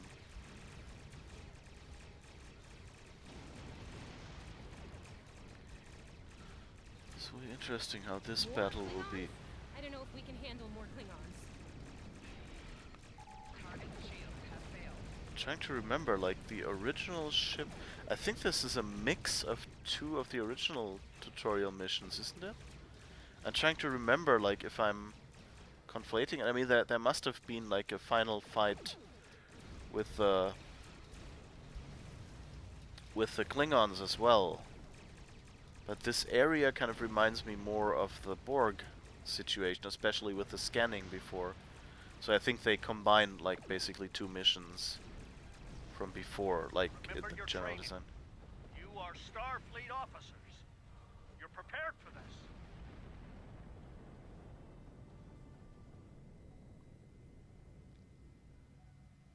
The map looks nice, like this purple color and everything. Multiple Klingon ships decloaking.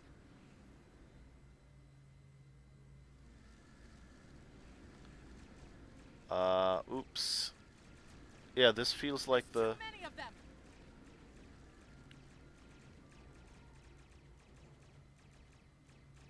Oh, I have a suspicion what they'll do now. More of them inbound, Captain. I don't like our odds here. Warning. Ship is under attack. I have a They're suspicion. leaving, most likely for a more valuable target. Oh. Concentrate fire on the remaining Target vessel. shield has failed. Typical Klingon arrogance. All ships, fire at will. Nice shot, cadets. Oh, okay.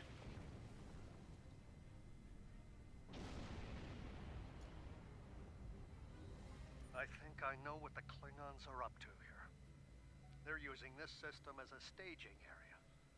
Something big is about to go down. We're picking up a large number of inbound warp signatures. Their most likely target is the Corvan system. There's a dilithium mine there, one we can't afford to lose to the Klingons. That's Jeffrey Combs, right? As the Shran descendant. And he played Shran in the original. It took me a while to recognize his voice, but that totally sounds like him. And I think they mentioned something that they got him. I thought they would have, you know, like, I think they got him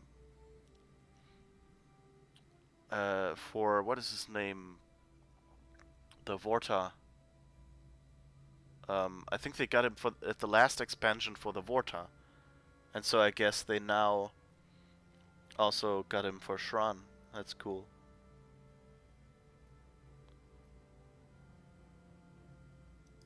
Agreed. The Sabrova is better equipped to hold off the Klingons and assist the Ticonderoga here.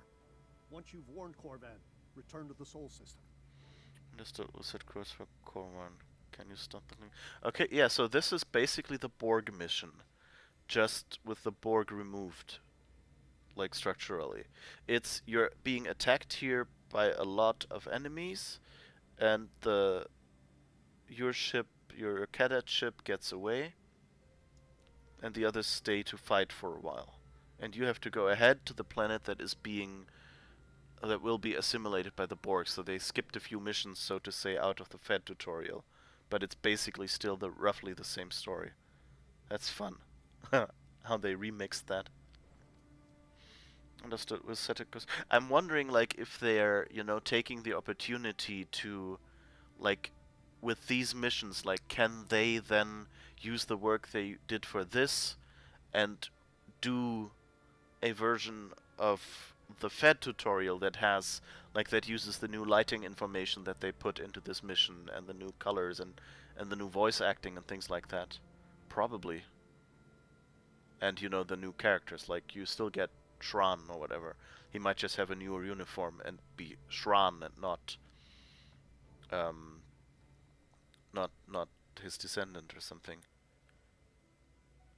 Can you stop the It's not a Klingons? matter of can, it's a matter of must.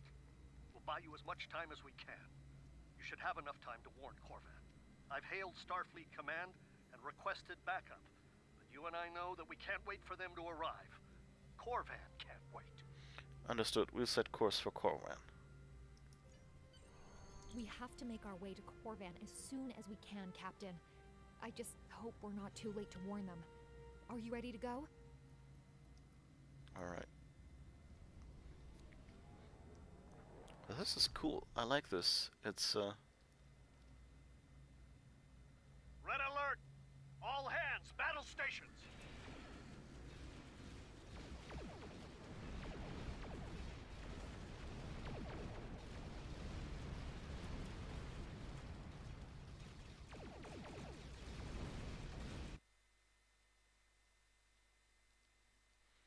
that's a scary moment.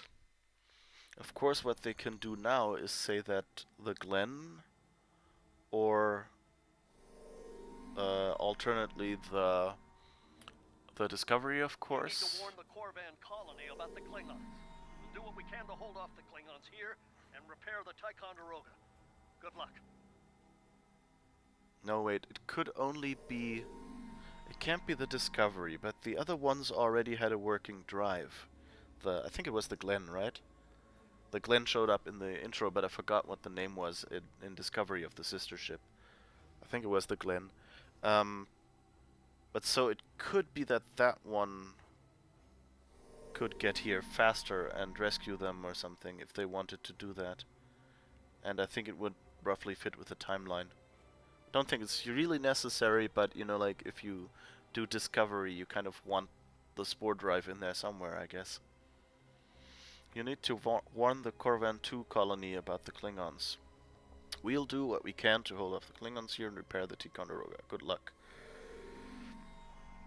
And we get a whole lot of new stuff. Oh, and we get the new... In sector space. Here ships travel at warp speed between systems. Combat does not take place in sector space. That's also... Press M to open up the map for sector space. You can click on a system to plot a course and set your ship to automatically fly to it. Oh, okay.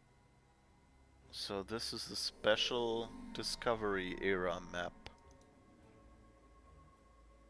We're giving her all she's got, Captain. I hope we get there in time. Okay, they're assuming that I'm already going there. Okay, come on. Plot a course. Okay, now it works. Let's see. We have a few things. Okay, we can have a science console. That's good. What's this? Photon torpedo launcher. Mark 1. That's better. And we have a new deflector, Mark 2. So we're a lot better now. Oh, and a secret trick which I think everyone can get. I don't know, or maybe just me. I don't know. I have this bonus quantum torpedo that you can get. You can just claim that in the promotions. I don't know if I got that for something I did, or if everyone gets that.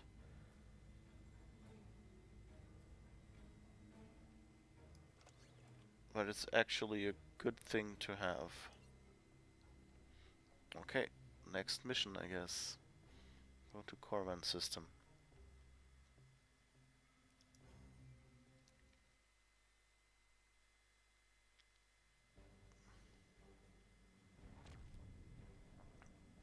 Looks like we got here before the Klingons, Captain. We should make the most of this advantage. What are your orders? I'm a bit like, this is, by the way, my favorite bit of Star Trek Online music.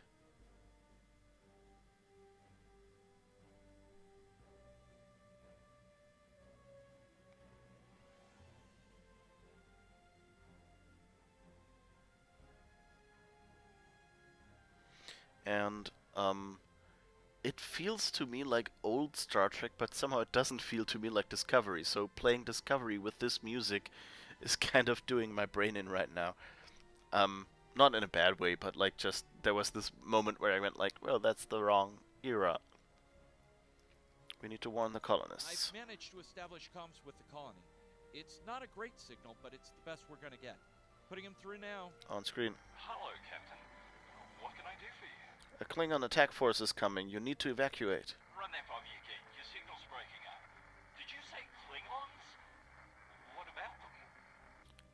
Why do they have, like, is that Irish or Scottish and Australian voice actors now?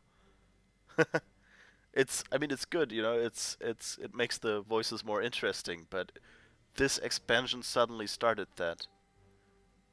Although I guess, what was his name? Mask Taggart was our captain in the Fed tutorial, if you're not Discovery, and I think he had a slight accent as well, but yeah, interesting. The Klingons are coming. Chief, you have to evacuate. Ian, what just happened? We just lost contact with Corvan 2, Captain. Something's blocking all subspace signals in this area. There's a comm satellite nearby. It should boost our signal so we can warn the ships and the colony. Very well. Iris, set a course. The SAT uses our security protocols. We should be able to access it. Okay, yeah, but that's pretty much right now. It's the...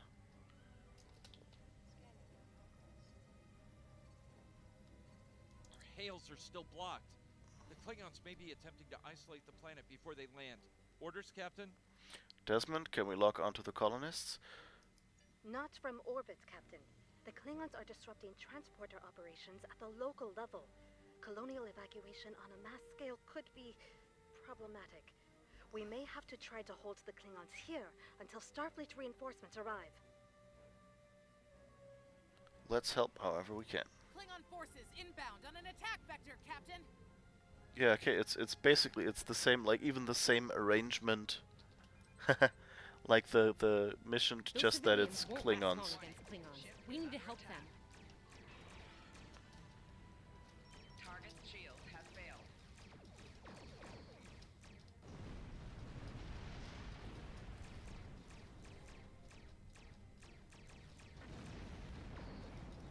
Just that at this level, like usually the Borg mission comes later, so this feels a lot easier than the Borg mission, where these are like little Borg peanut chips, because that's, you know, like you're still like, I think you're like level, I don't know, what is it, like 5 or something when that mission comes.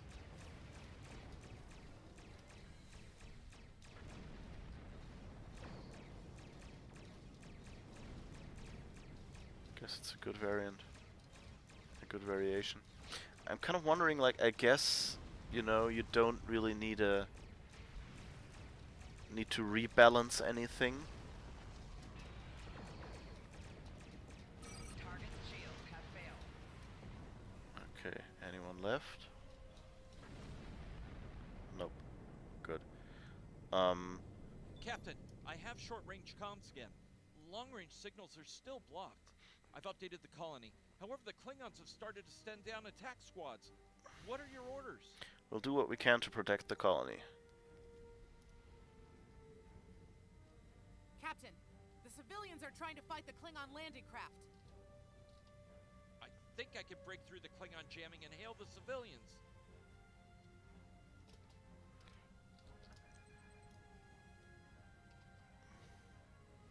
Civilian vessels, disengage immediately. I repeat, disengage. Target shield has failed. Roger that, Starfleet. All ships, fall back.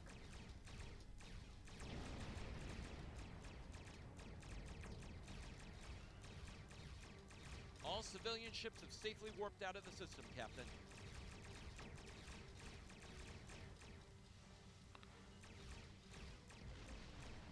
I wonder if those are all ship designs from Discovery that we've seen on screen, or if some of these are, you know, they look a bit, which makes sense, you know, they look a bit like the modern versions that Star Trek Online has of the Romulan ships, which, you know, given there's this whole backstory of a Klingon-Romulan technology exchange, which, you know, was made to explain the reuse of the models in Star Trek.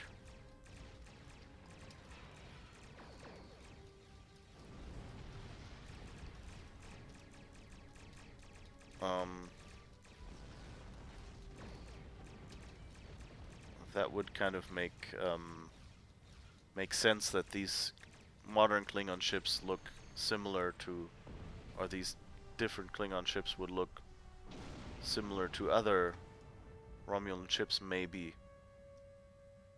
I don't know. Although it's the modern Romulan ships, so kind of that Captain, the doesn't miners quite won't make be able sense. to hold off the Klingons for long. I'm reading more enemy ships on long-range sensors as well. It won't be long before the colony is overrun. I recommend we beam down to help the miners while we can. Alright, then we'll beam down. Oh, now they lock us into going with Savea. Okay. That's interesting. I think before they let you select any of your bridge officers. Which, you know, kind of, if you're already a tactical officer, why do you want 2 tactical officers? Why wouldn't you want a science officer or someone to keep the powers a little diverse?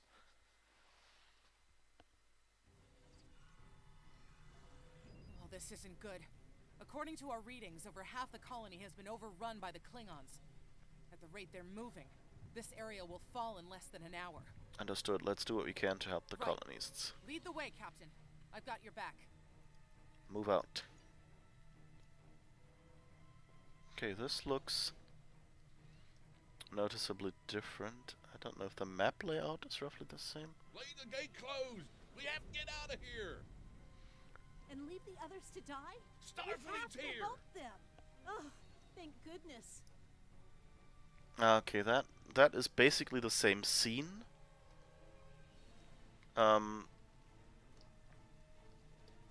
Thanks. We didn't think anyone got our distress signal. Glad that's not true. We were about to surrender. We didn't have any weapons. We do have some spare armor suits for you and your officers, though. They're in the crates next to the gate. This code will open the gate. Chief Smythe and some of the others are still in there. I know it's asking a lot, but if you can, please, save them.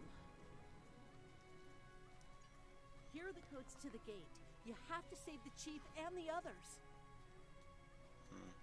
Yeah, that's basically the same as in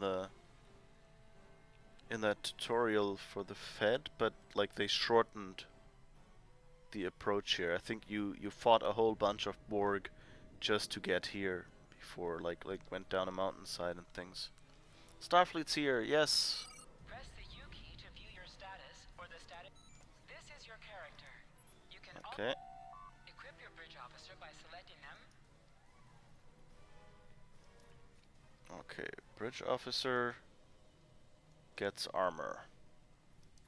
Me gets armor. Okay. We're good. I guess let's open the door. See, this is actually a pretty nicely impressive scene with the Borg.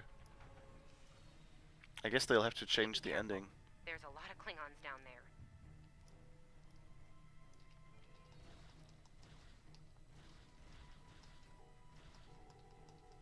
Okay. Yeah, at least it's... Okay, the map is you're being funneled more than in the Borg map, which was more open spaces. But, so like they changed the layout a lot.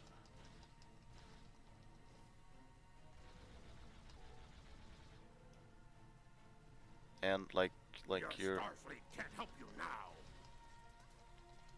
Please, stop! Help! Thank you. Alright, I guess that worked. Yeah, like they changed the map layout here a lot, which makes sense, you know, because it's like you want something else when fighting Borg.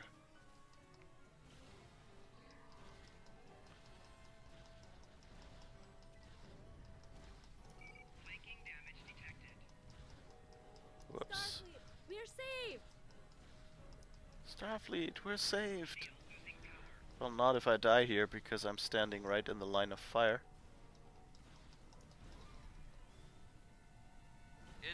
just us up here, Captain. No sign of Zabrova or Ticonderoga. That's not good. Okay, so where are we supposed to go? I guess around here. Okay. I mean, this is interesting with the multiple levels and like the enemies from higher up. It's a really nice. And they have these little scenes, like with the Borg, those were assimilation scenes. With the Klingons, it's nice that they're, you know, still have these little moments that you approach, so that makes the battle seem a little more like it's actually happening and not just starting when you approach.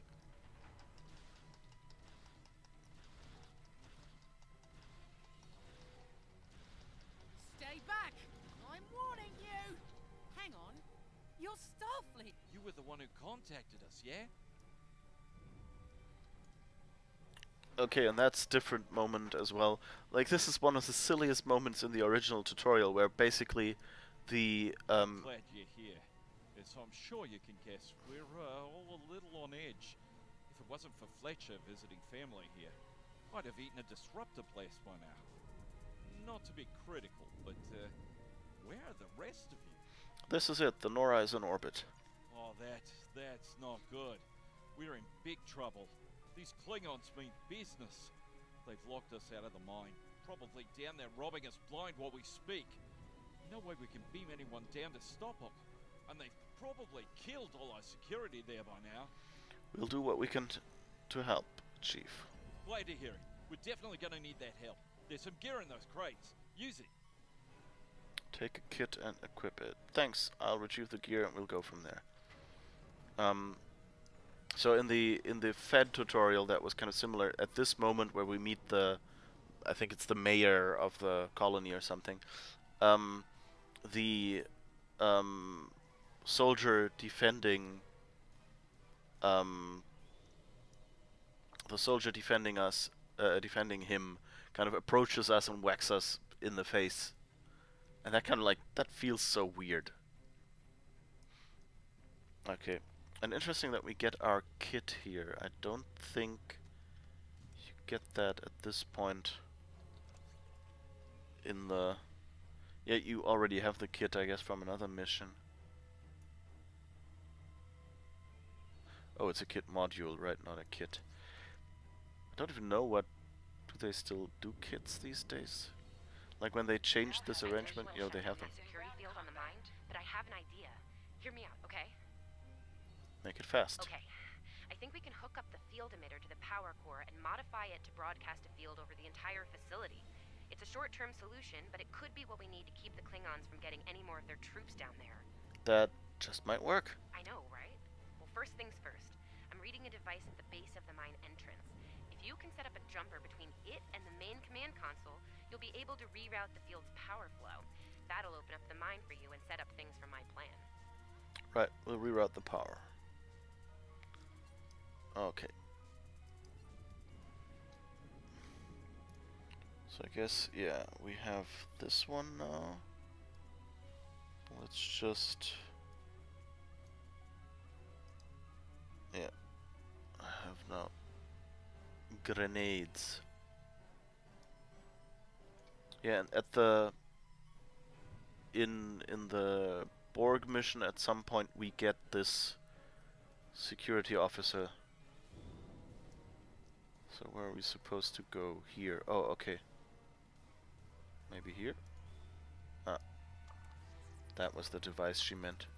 Didn't light up though. All right, we're in business. Almost. I'm gonna need someone to be my hands down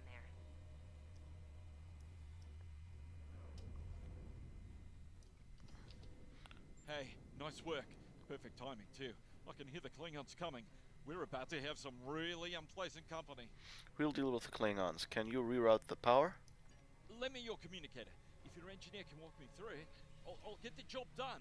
Just keep him off me, okay? We will. Work fast, Chief. Right. Here they come. Let them have it! Yeah, okay, this is basically the same fight like in the Borg mission, just with lots of Klingons instead of Borg. Okay. Invert it and jam it back in. Trust me. But trust me is a good thing here. Okay, it's in there. I think I got it.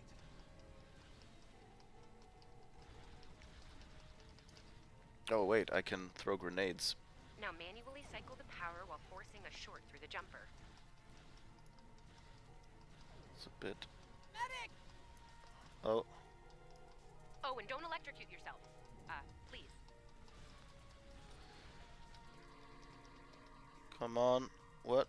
Why can't I? Is that all No. you've got? Okay, okay. I I've got this. should remember to focus or to target someone who has maybe other people standing around them. Oh, more.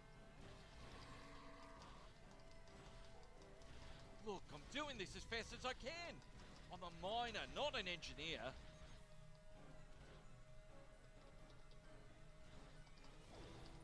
Almost there, almost there.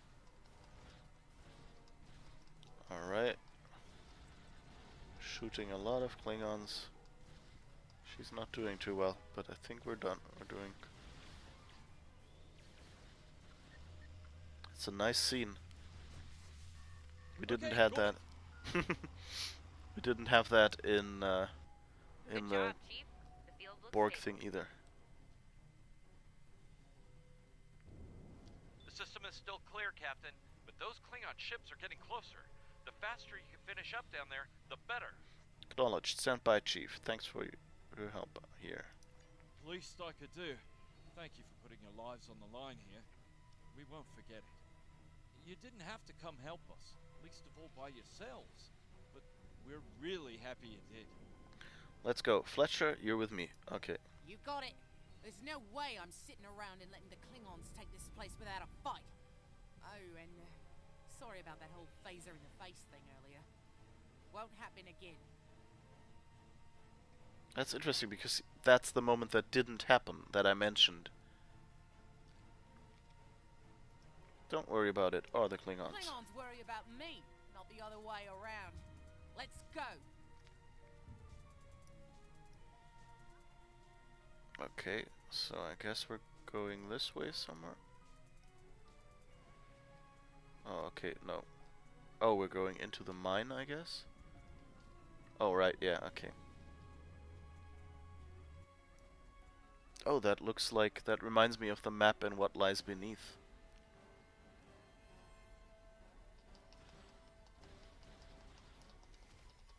I wonder, like, how much this is, Oh, he actually jumped to the side. Interesting. Which mission is that?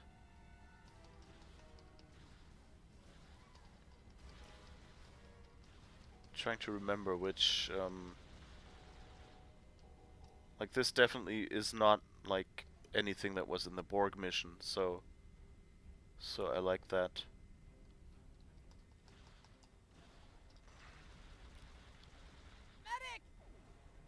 Whoops.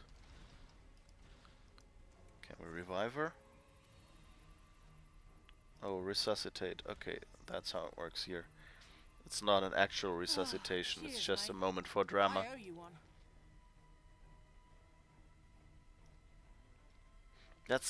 I don't like this. They should use this as, you know, a tutorial for the resuscitation ability.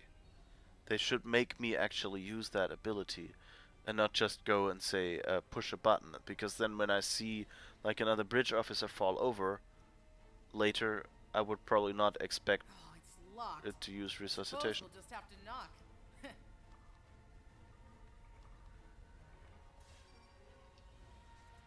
What? The bombing has stopped. Something's wrong. Secure the dilithium and prepare it for immediate transport. Now! Not so fast, Klingon. You're done here.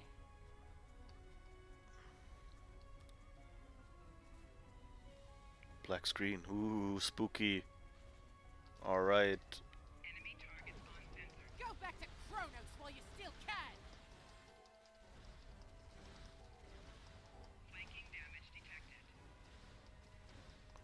No, I'll be flanking you, thank you very much. I'll take some of that sweet bonus damage output.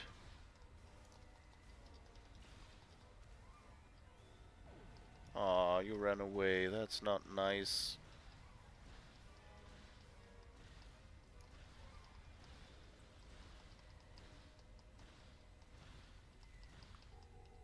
Oh. That took some work. But yeah, well done. Captain, we're picking up some strange energy readings near your position. What's going on down there? Did Ev shoot a reactor or something? The mining laser is sounding a little odd. That could be a problem. It might be pulling more power than it should. Give me a sec, I need to run some numbers. This wouldn't be life-threatening, would it? Hold on. Okay. I pulled the specs on that unit. It's an older model, but it gets the job done. It uses 2 oscillating beams instead of a fixed pulse. Uh-oh. I don't like the sound of that. Well, I'm seeing 3 possible outcomes to this rig overloading. Overloading?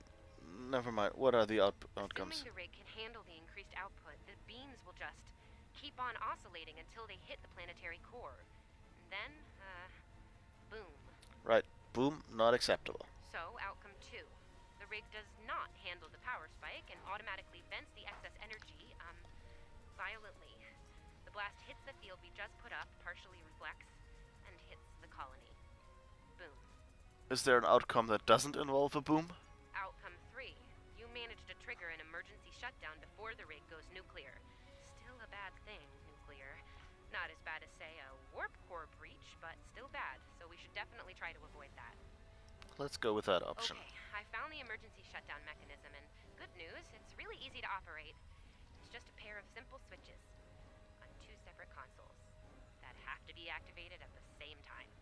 That's unusually precise. I know, I guess it was built that way so a single disgruntled miner couldn't shut down the whole operation. Miners get disgruntled, you know? You can do this. Ask around, see if there are any locals. They might be able to assist. Fletcher's a local. We'll see what we can do. Stand by.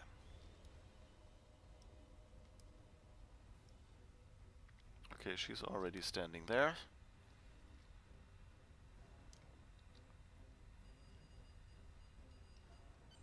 Woo, wow, that was really close. Good job, Captain. The security field is still standing, the mine's secure, and you didn't blow up. And that's good. But the Klingons are still on their way. We could use your help up here when you're ready to beam up. Alright.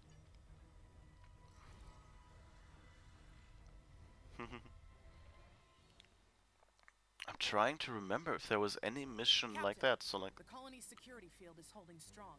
There's still a lot of Klingon ships heading our way, though. We need to leave, and soon. But there's a problem. Civilian ships travel through here frequently. We need to warn them about the Klingons, or they could warp into the middle of a war zone. Tilly, can we use local satellites to send an automated warning? Absolutely. We could even remotely program the signal on a satellite as we leave the system, which we should, soon. The message won't get very far, but anyone who enters the system will get the signal and be able to turn around before it's too late. Let's do it. Irez, lay in a course for the nearest satellite. Okay, this is again like the Borg mission. Basically, we're setting up a Borg warning sign.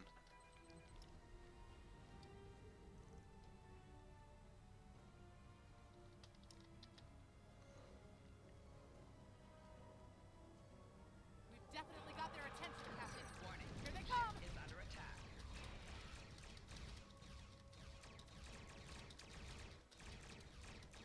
Target's shield has failed. Yes.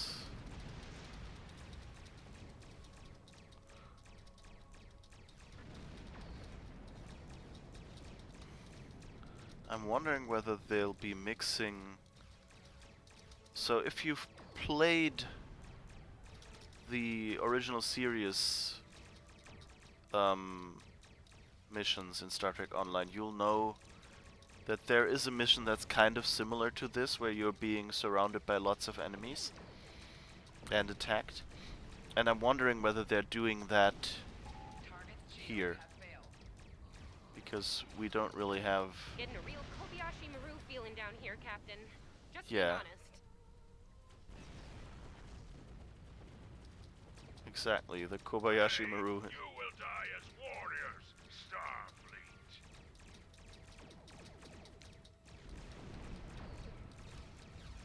Sorry we're late. Need a hand? Okay, I guess they're doing the normal Borg mission thing then.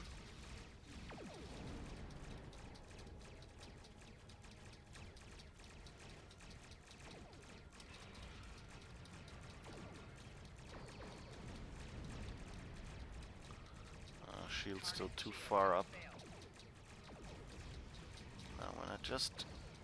Yes, that's good.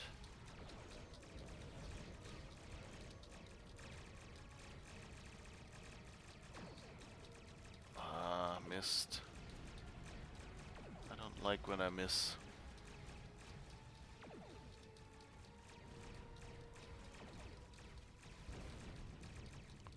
I should probably help you over there instead, because then you can help me.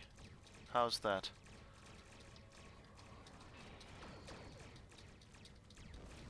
Yes, now we can shoot at it both. At this ship.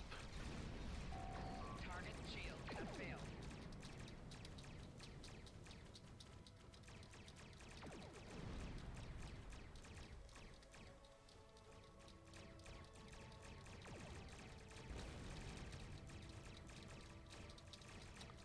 Come on, come on. Yes.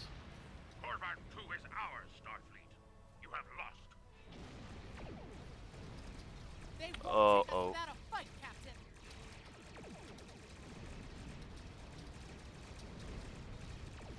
Target shield has What are you shooting at? Okay. You Now. started the party without us? I'm disappointed. Yes. As they say on Earth, cavalry has arrived. All ships, open fire.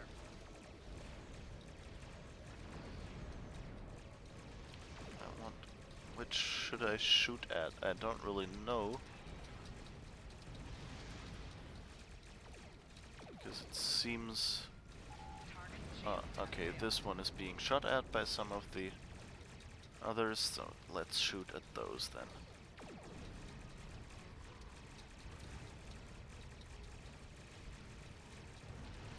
Alright. This one is being shot at as well, because it's always, if you have such supporting ships, always fire at whoever they fire at.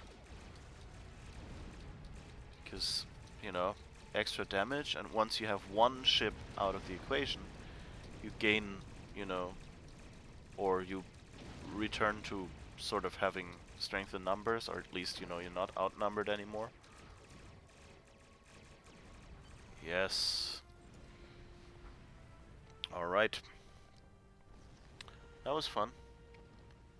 So that's basically... We stood our ground at the Araucanus Arm until the situation became untenable. After we disengaged, we were able to reach Starfleet and call for backup. Others will be arriving as soon as they can. We can't afford to lose this system to the Klingons. Thanks for coming, Captain. Don't mention it. You do the same where our situation's reversed. I believe Captain Schaefer would be proud of you and your crew, Captain. Your efforts to defend the Federation are commendable, and my report will indicate this. Thank you, sir. Apart from your valor in combat, I'm particularly impressed by your work with the local satellites.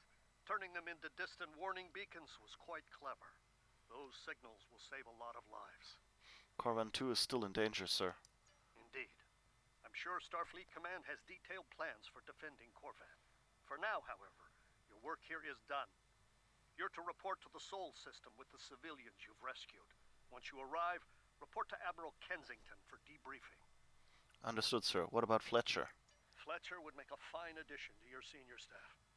I'll make a note of it in my report to Starfleet Command. You've done well under extraordinary circumstances. Anton's ship is in good hands. Keep up the good work. Shran out. Congratulations. We've done all we can, Captain. Let's get to safety while we still can. Okay, yeah, so we got Fletcher. That's basically like the Klingon thing as well.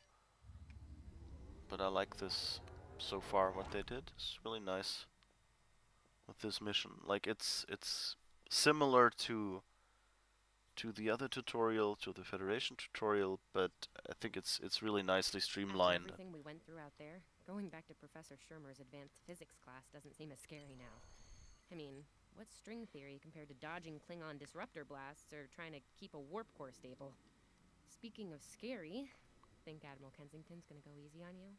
The ship did kind of get beat up. A little. Okay, a lot. I'm sure it will be fine.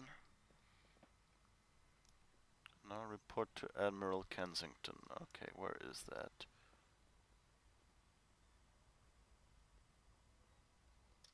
Oh, okay, his office is in there. So,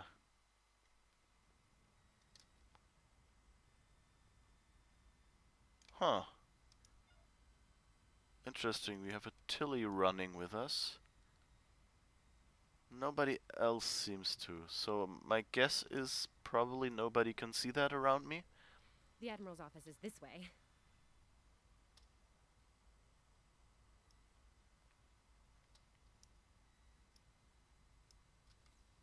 Where?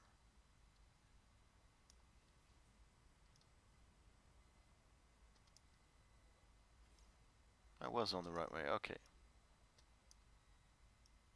Like, there's lots of people here, but no Tilly. So I guess Tilly is just an NPC only I can see? That's cool, I don't think we had that before. Thanks for coming. You've been through a lot. Starfleet Command appreciates your efforts, especially at the Corvin system. I do as well. Thank you, Admiral. I've read the official reports, but I'd like to hear your take on it all, in your own words. This Ju'ula has become quite a thorn in our side. You're fortunate. Very few have survived combat with her. Our agents are on the hunt for Ju'ula as we speak. Bringing in the sister of T'Kuvma will be quite a blow to Klingon morale. Rest assured, you're not the only one who wants her to pay for her crimes. I don't think we've seen the last of her, Admiral. Oh, but the sister of T'Kuvma. So that's interesting.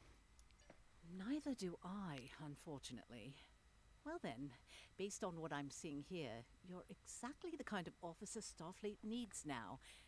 I know your ship might not be the Enterprise, but you've proven yourself capable of sitting in her center chair.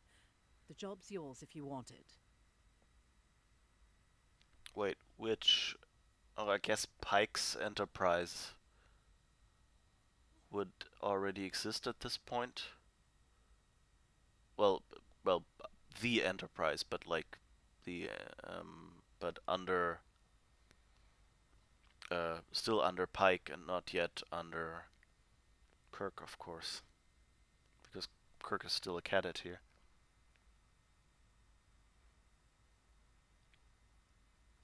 Admiral? Yes, under normal circumstances, it would take years of work to get your own command. But these aren't normal circumstances. The war isn't going well for us. We don't have the luxury of waiting years before putting good officers on the line. We need them out there right now. We need you. Me? Yes, Corvin would have been a disaster if it weren't for you and your crew. Starfleet wants to recognize that. Therefore, as of now, I'm making your promotion and command official. I see the same things in you that Schaefer did. Honor his name and make us all proud. Thank you, Admiral. We won't let you down. I wouldn't recommend it. I have it on good authority. I'm quite a terror when crossed. On to more mundane duties, You'll need to check in with the tailor and update your uniform in a manner appropriate to your new rank. After that, acquire a shuttle for your ship. When you're finished, return to me for new orders. Yes, Admiral. Well, you don't look unhappy. And that's good, right?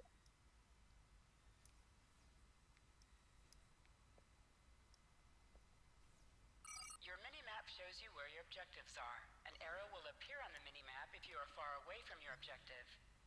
Remember, your objective locations can also be found on your compass as well as your mini-map. I think they should have like put a few waypoints in between or something. Or maybe they just need to finally add, you know, like a, what's it called? Like a card GPS, you know, or a routing system. Route planner, that's what I'm looking for. Words are hard. Anyway.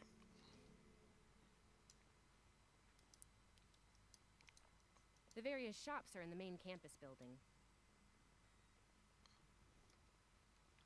Like, I would really be interested in, like, seeing how this looks from someone else's perspective.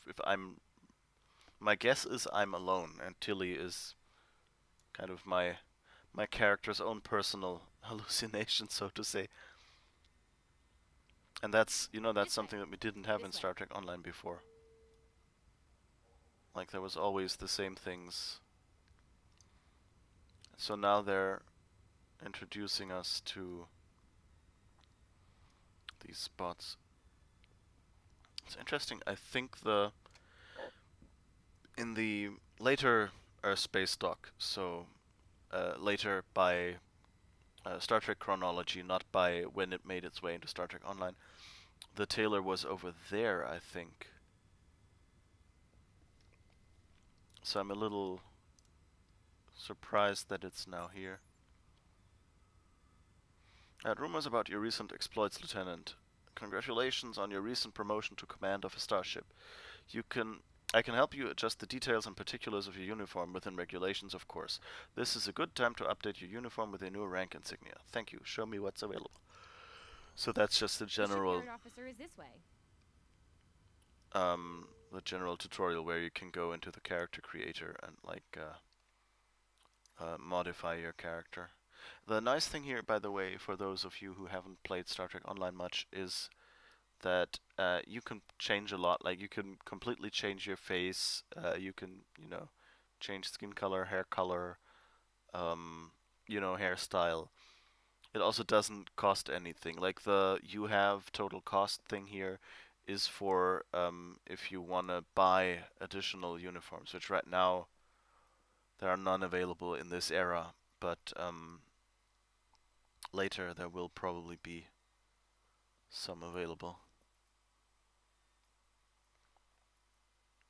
I just want to slightly change this character's look because... let's use this hairstyle.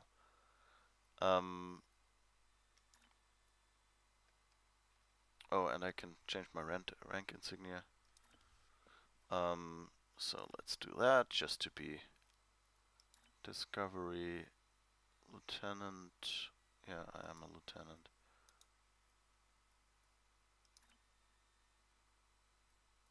Badge.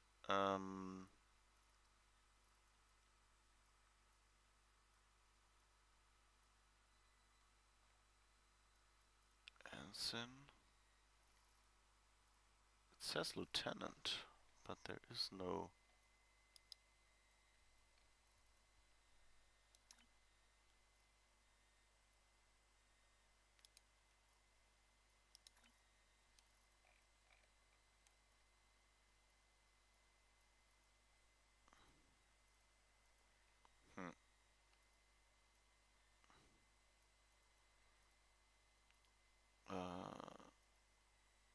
Command operations, I don't know. Then I guess we pick the highest one we can or whatever, I don't know.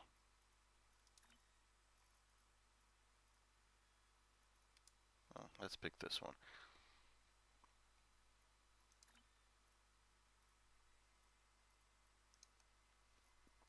Okay, let's just go out. We don't really have to waste our time here. We're supposed to go to a ship vendor. I guess they put the ship vendor... Oh, I guess that's why they moved stuff. Acquire ships.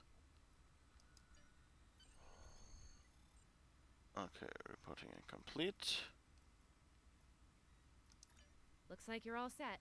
Hey, don't keep the Admiral waiting. Okay, we have to go back. We have to run back all the way. This looks much nicer. Much more glass than the 2409 version. And this spot is actually like a little bridge, like it rises. And flat it actually looks much nicer than those rounded bridges.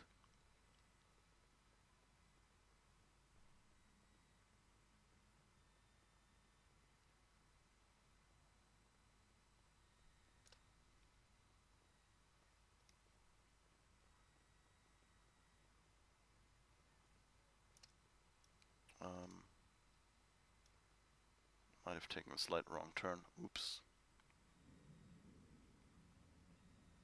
And like with the other factions, they updated the beam down animations and the, what's it called? The tricorder graphics, which I like. The tricorder here is Congratulations huge, on your though. promotion. I will let you know when I have a new task for you. I have a mission for you. We have a situation at the Delta Volanus cluster. One of our research stations there managed to get a partial distress signal off before it was jammed at the source. I need you to get out there and get eyes on the situation. The Klingons are getting bolder since they acquired cloaking technology, but an attack that far into Federation space is bold, even for them. Find out what's going on and render any assistance they might need at the station, if it still exists. Go to the Delta Volanus science station and assist them. I have a mission for you. I'm kind of, her accent seems kind of weird. Is it like a badly done? Like, is it someone who doesn't speak British English trying to sound British? Or is it more like a South African? You survived! Then again, you survived fighting House Smoke-Eye. Admiral Kensington must have been a walk in the park for you. I guess this is goodbye. At least for now. You've got a ship and a crew to take care of, and I still have to graduate. Hey, do you think they'll use your ship for the cadet cruise next year? If they do, put in a good word for me. I'll see what I can do. Ah, great. Hey, I liked being your chief engineer out there. It would be an honor to do that again, Captain. Oh man, this is hard. Stay safe, okay? This war won't last forever. And I hope we're both doing what Starfleet does best soon. Exploring the galaxy, strange new worlds, all that. That would be agreeable. Live long and prosper, Sylvia. Okay, and so the goodbye, they again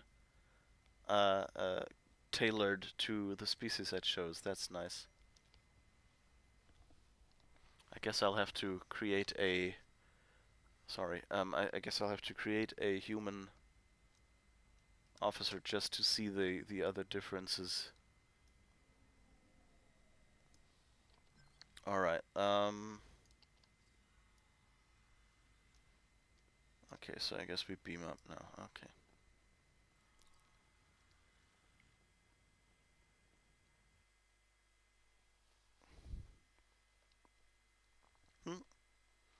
I like it so far.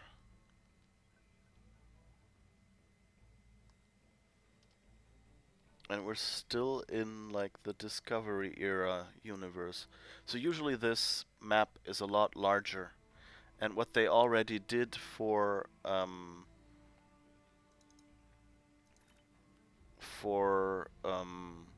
the original series was that they built a separate sector space map with you know, usually it's just about the Earth area, like Earth, and you know, like this, like few sectors, but not all of them.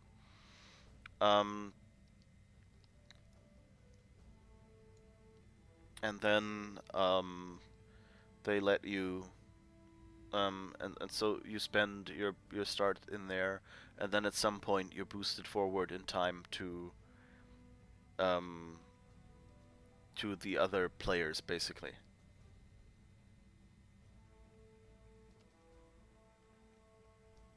And yeah, I'm kind of curious how they'll do that here. How many missions we'll have. I guess maybe we can see something. Secrets, Downfall, Defend Starbase 1. So I guess we have 3 missions left. So I guess this mission, Secrets, so since these are a separate block, my guess is they said when they introduced this faction, they said, okay, and the new missions will be available as a historical like replay thing for for captains in the other factions. At like higher levels, so like at the end of their missions they will get these few missions here. So I guess these 3 are the ones that they will get, and the rest is just our different tutorial. It's nice, it's kind of a quick start.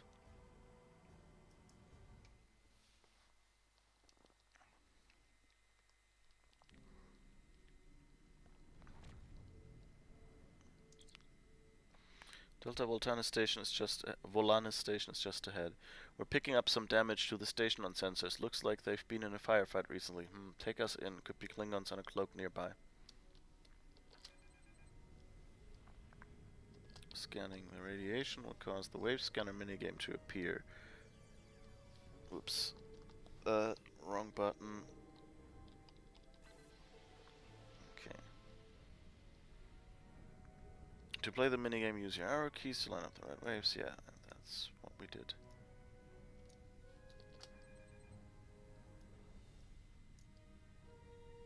Glad you were in the area. Some Klingons just appeared out of nowhere. They can do that now, right? Unbelievable. Anyway, the whole thing was terrifying and strange. I mean, they shot at us, did some structural damage, knocked some sensor pods out of alignment, and completely ruined my latest experiment. But that's it. They had us, and they just left.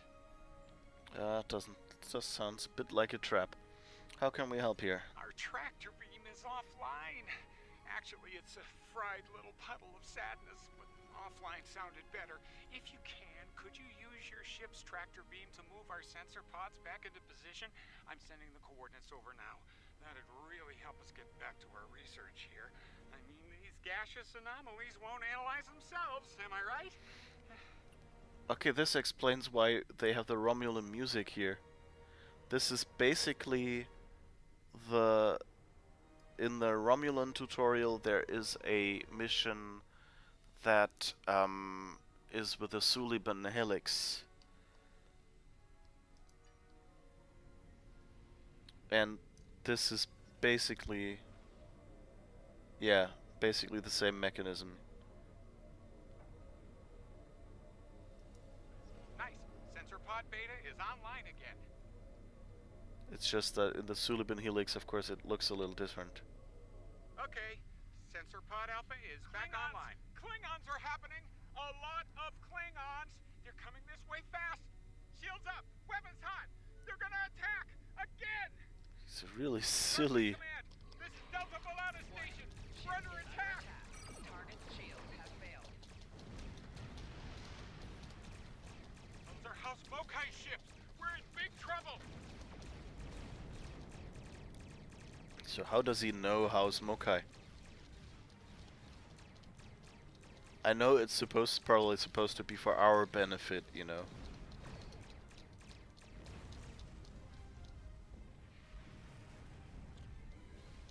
Ooh.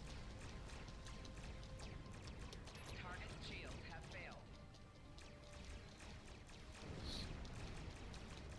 I wonder if that's the moment. Nah, probably not.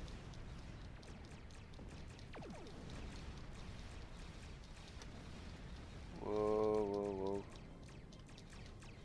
Stop shooting at me, please.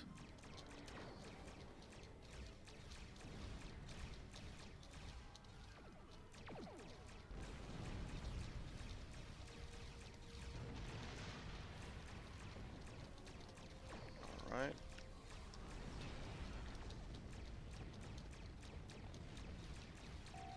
Target shields have failed. Yes, that should be good. What? Not destroyed yet?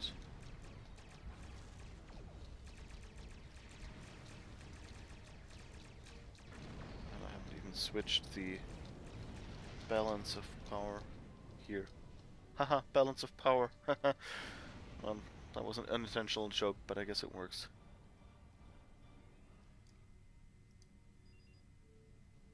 Incoming hell. It's from Starbase 1, on screen. This is Kensington.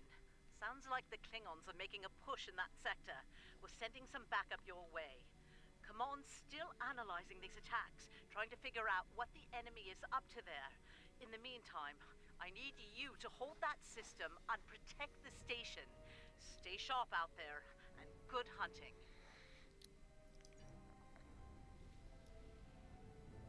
Survive until reinforcements arrive.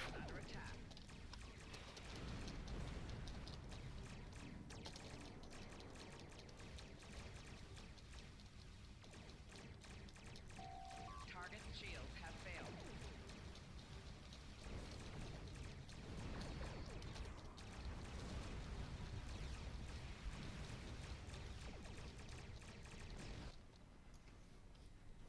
And now. Ooh. Oh!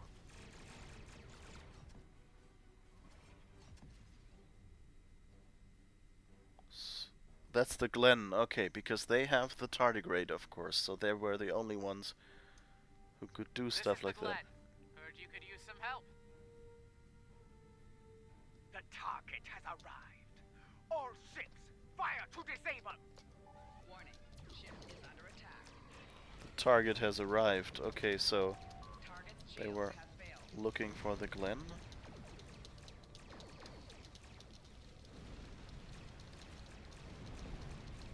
Shields buckling. Losing main power. We could use an assist here. Yeah, where are you? Over there. Target's shields have failed.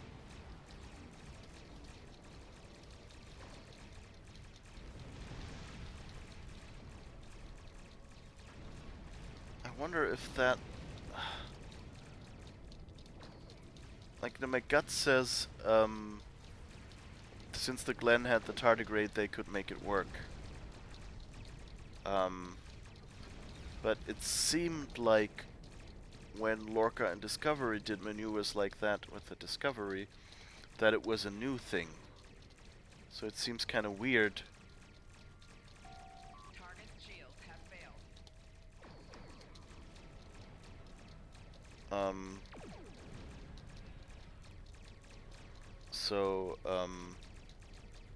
Like on one hand, I know I said earlier, they could probably send us the Glen, and we saw the Glen at the beginning. You know, and how long have they been working? And I mean, it probably won't take that long for Tilly to end up on Lorca's ship. I mean, she was a cadet in the beginning. There'll be time for formalities later. Right now, we've got a problem. Several, actually. The Klingons beamed multiple boarding parties over during the fight. We're a research vessel. Our security forces are getting overwhelmed. If you could send some people over to help, we'd be much obliged. We're on our way, Captain. Okay. Oh, you know what would be cool? If we somehow got transported with the Glen.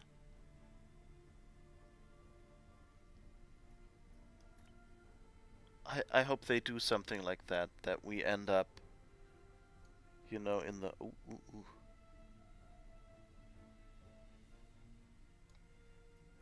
I missed that I have a science officer now and should equip that ability as well. Anyway, you know, like, I'm still thinking, like, how do we get to the other players? So, like, to the main, you know, future, basically. And the main map. And so it would make sense if, like, we ended up either, you know, dragged in after the Glen or something like that, because they already did some really good... we already know that there weird things can happen. Thanks for coming. The captain still has control of the ship. She's waiting for you on the bridge. Unfortunately, the Klingons have several boarding parties between you and the bridge, and they're not taking prisoners. Understood. Stay safe. Okay, so now we basically get to do the same we did earlier, I guess.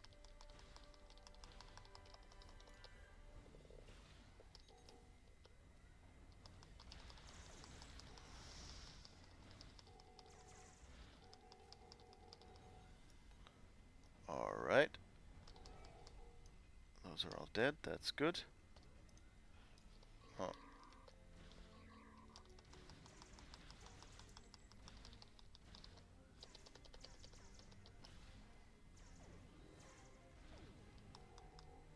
Alright, got them.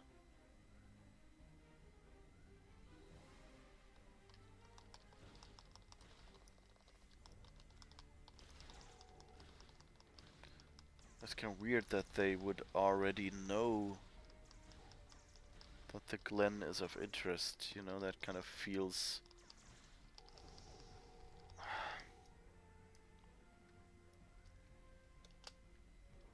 You know, like, on one hand, I understand that, you know, like, in a game like this, you kind of want to see, you know, the Enterprise, you want to see...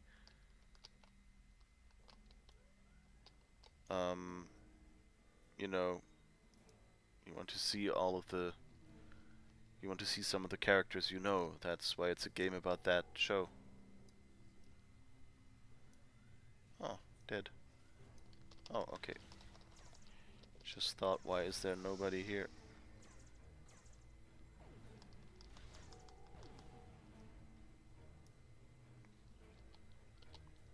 You made it. Good. We have a lot of work to do here. The Klingons have done extensive damage, especially to our power systems. Mr. Strahl is doing what he can to get main power back online. Care to give him a hand? Of course, Captain. Okay, Strahl is the guy we actually know from the... Like the captain said, main film. power's offline. We're sitting ducks without it, and the Klingons know it. Let's get to work before House Mokai turns us all into trophies. Or lunch. What do we need to do? I'll do the heavy lifting. What I need you to do is to bring engineering control to a bridge console, divert the power flow, and enter the new power-up sequence I'm putting together. You got it? Yes, let's get to work. And now, over there.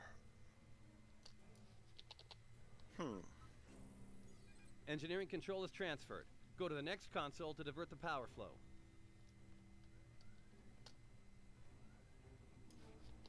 Okay. That's the usual activate these 5 diverted. items. Input the new power-up sequence next.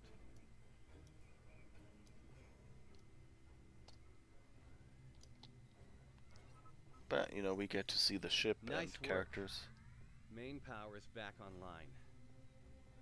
But okay, so this is the Discovery Bridge. Okay, so I actually didn't misremember. It was actually different, so they actually made 2 bridges. Wow. I guess it's, you know, people will pay to get the Discovery Bridge, but we need a bridge for the Discovery era characters while they are on their ships. Nice work. We're not out of the woods yet, though. Our next stop's the engineering lab. I need to get our shields back online and secure some classified data down there. Believe me, we don't want the Klingons getting their hands on it. Right, let's go to the engineering lab.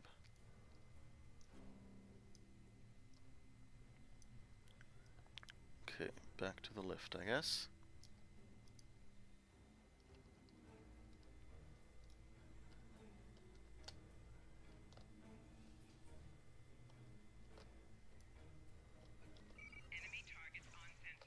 Oops. Might have just aggroed a few more people than I meant to. 'Cause I missed those guys here.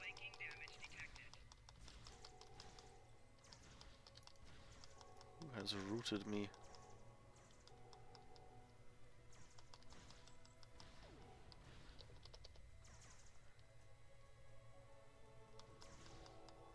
Okay.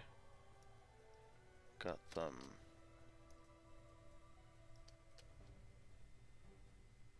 We don't need the resources. I think it's okay. Da, da, da, da, da, da, da, da, da. Oh. Now they changed the music. That's not nice. Oh. I guess those guys died. Okay, so let's try to go in there. Ah, okay, and they're trying to get the tardigrade. Of course they are.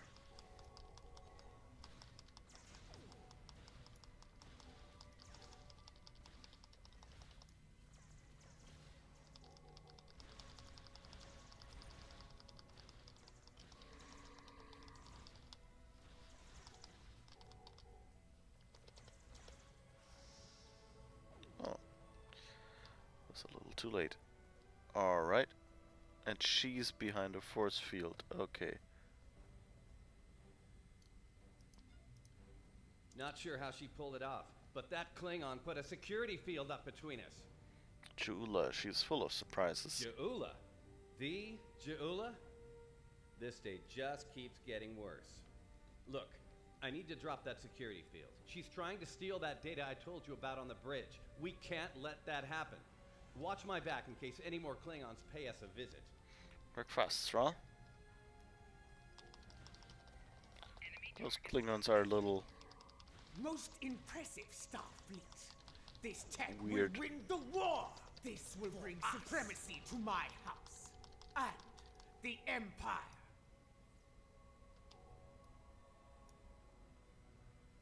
Wait, what? She blocked access. I can't bring down the security field.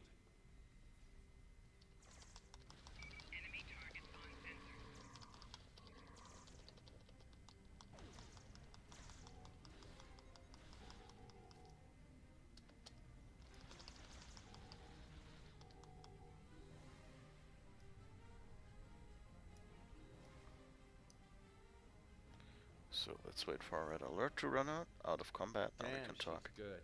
Locked me completely out of the security system. I can't get the field down. Fine, she's not the only clever one in the room. Watch my back. I've got an idea. Just Need more time. You'll have it. Okay.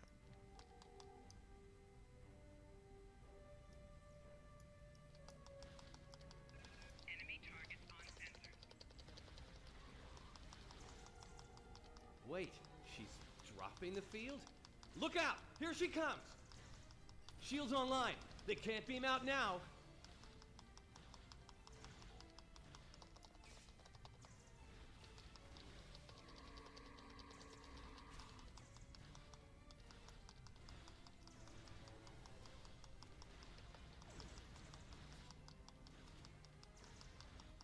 Okay, I guess we can't really get her, can we?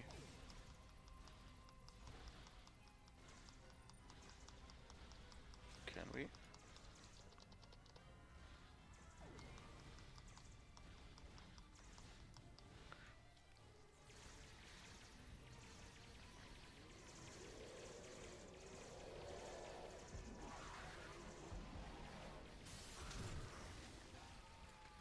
Ouch.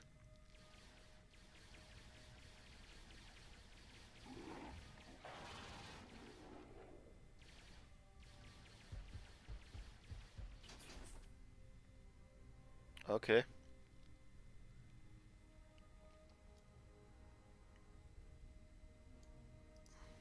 Looks like the Klingons aren't fond of our house guest.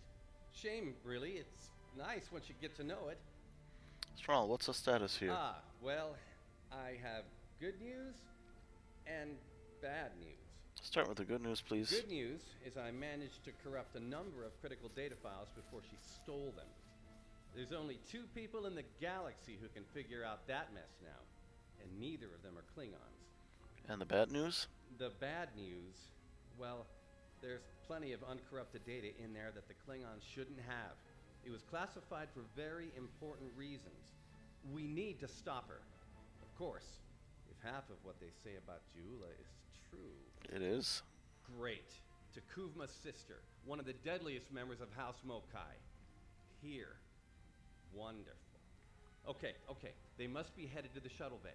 I brought the shields back online so they can't beam out. If they're gonna leave, they're gonna have to get creative. Let's head down there before Jula gets any more bright ideas. Dr. Strahl, what was that creature? That?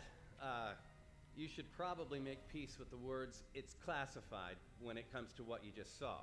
Seriously, don't worry about it. Believe me, we have bigger problems here, starting with Jula. We need to stop her.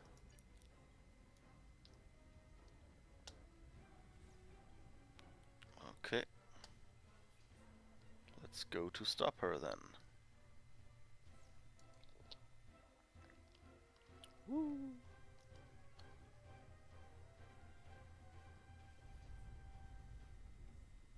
That doesn't sound good. Oh.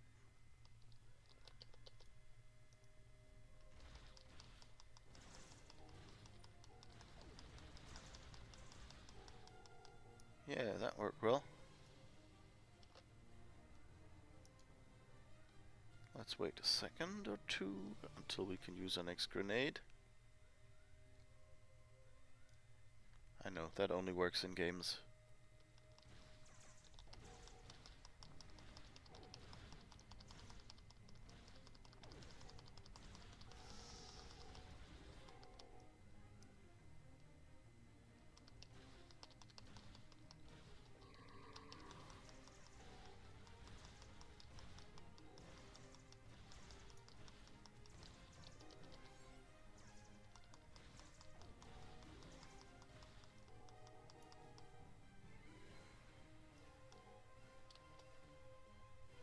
Stop the Klingons. That's a nice exclamation mark objective.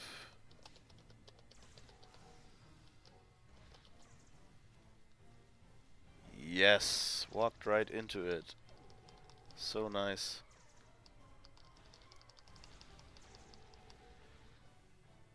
To what was it? Operation Assassinate or something? I think was the one with the exclamation mark in the original series.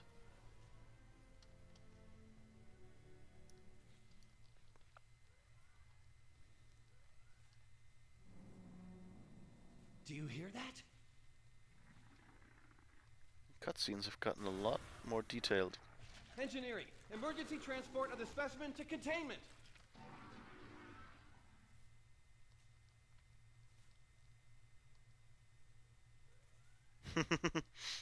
I love that they've You finally okay? given us Come facial on, let's expressions.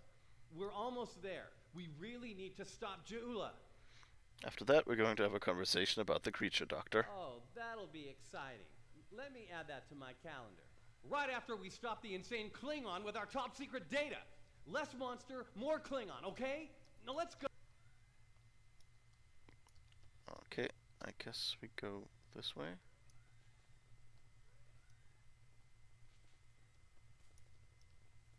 Where do we go? Oh, I guess there. Okay.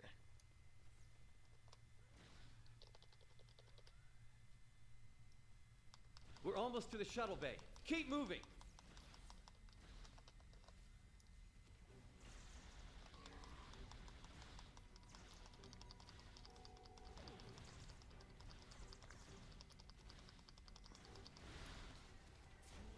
Ooh, more cutscenes.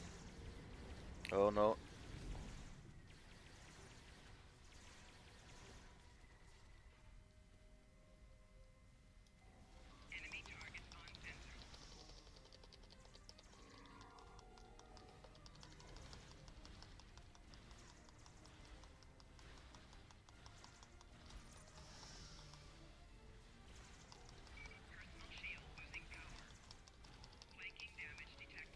Let's run ahead, then we can hopefully at least someone might flank. No, no, no.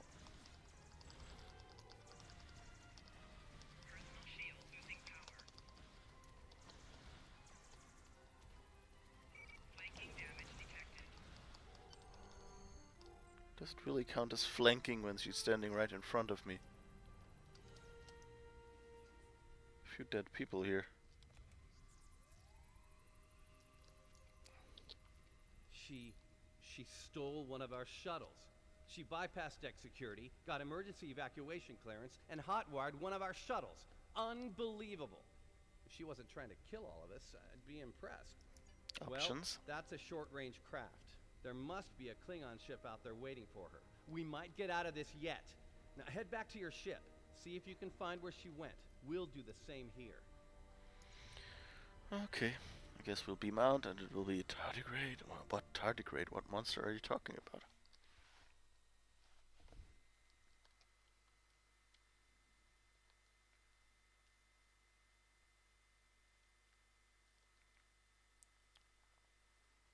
But I don't know. I'm looking forward to the resolution of these missions. Although I think at the end of this mission... Heads up. Klingon reinforcements are warping in. Protect yourself and the station. But we really need to find out where that shuttle carrying the stolen data went. There's a good chance it's on a cloaked ship nearby. What exactly is that data? Hate to play the "that's classified" card here, but you know the drill. Sorry. Take it up with Admiral Kensington if we make it through this. For now, let's focus on those Klingons out there trying to kill us, okay? Right, tactical. Go to red alert. Oh, there they are. Ship is under attack. Target's shields have failed.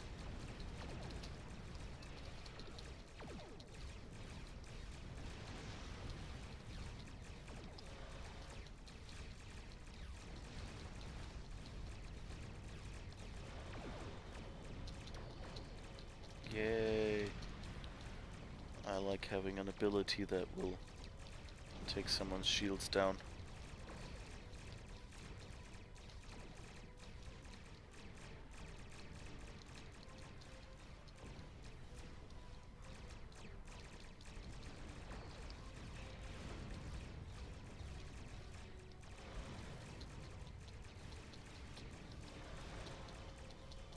Yes, that worked well.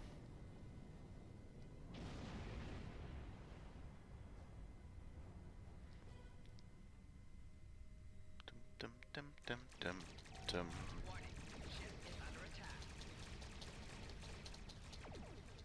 Target's shields have failed. It's quite a lot of fights like that.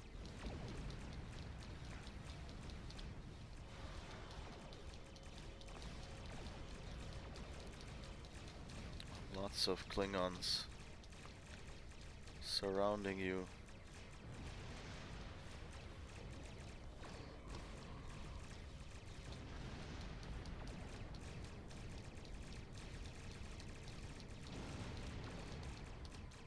Target's shields have failed. Alright, that one's gone as well.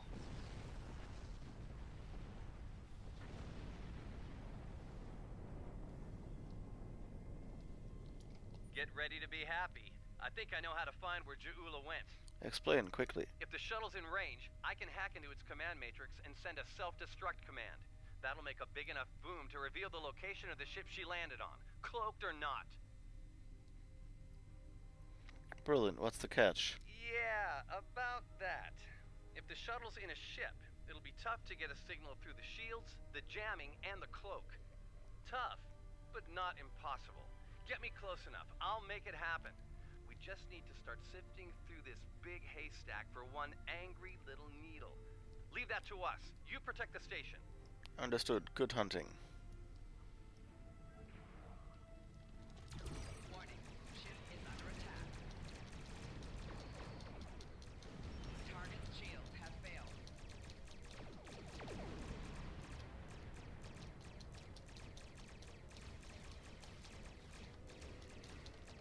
I should probably check if I got any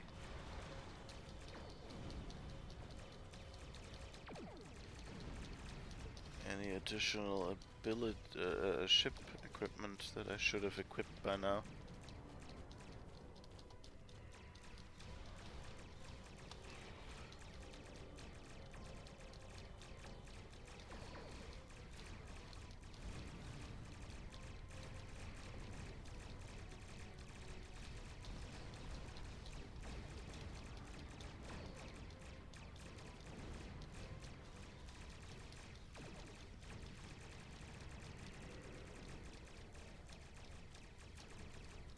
I miss having more than 3 weapon slots. I really do.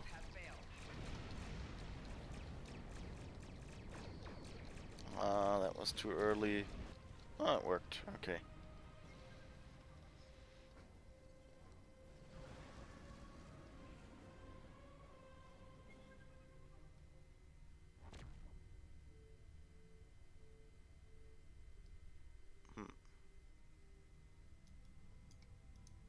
Stroll's plan worked, but Ja'ula's ship was able to go to warp before we could disable it. So I noticed. There's still hope. The explosion did a lot of internal damage to that ship. She's leaving a trail we can follow. So, we're going to pursue Ja'ula and clean up our mess. Thanks for all your help here today. If we pull this off, it could make a big difference in the war effort. For all of us. Good luck, Captain. Nora out. You ready to part the system? Yes.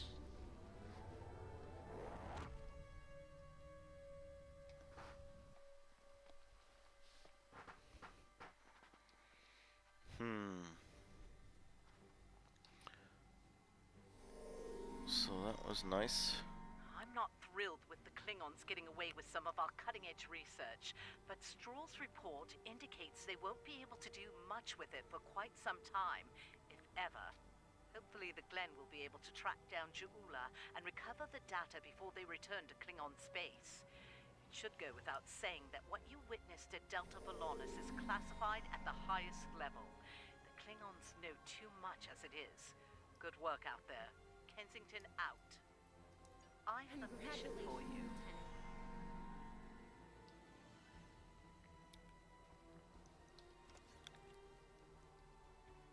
Oh, better shields. Okay, good.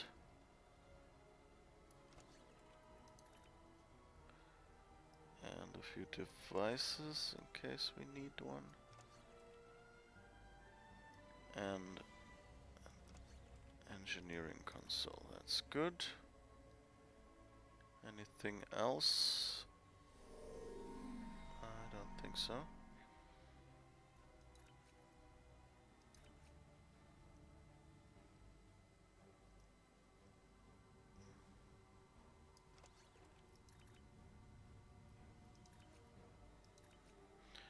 And you get a better weapon.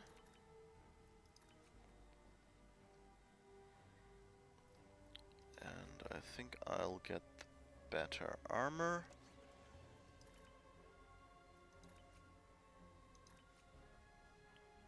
And you'll get armor too.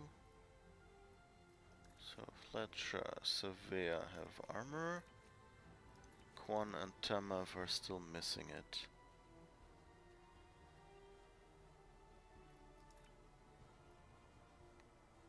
Alright, and these are all lower oomph items, right? Yeah, 1500, and the other one is 1900. Oh, but this one is 264.4 DPS. The other only 244.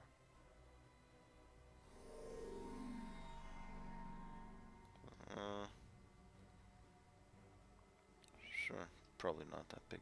Like the DPS is damage per second, so that means like one shot of the torpedo I have right now does more damage than one shot of the other torpedo. But the other torpedo fires a little more often, so over time does more damage. So that means like if I repeatedly shot at the same big ship with this, it would do more damage, and overall, you know, I can use it more often. Starbase 1 has been attacked by the Klingons. Though they have repelled the first wave of attack, it is highly likely that more Klingon forces will resume the assault soon.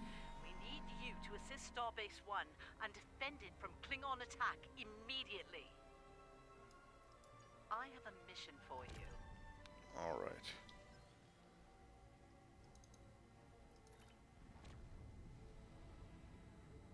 I guess we'll go and fly to Starbase 1.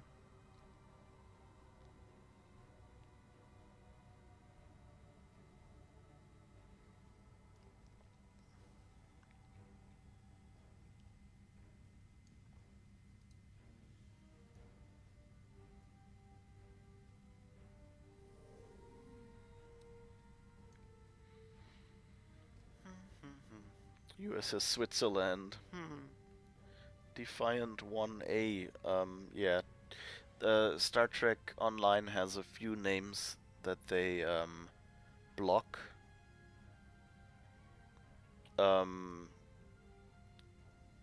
Like, you know, canonical names. A few you can't, like, you cannot create a character that is named Spock. I think you can create it, you know, like if you misspell it, like if you put in an extra K or something. And I guess that's why this is Defiant 1A.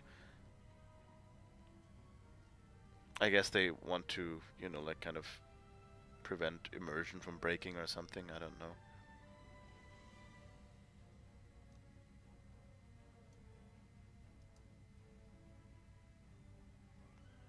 This looks much more real if you don't see the edges of the map.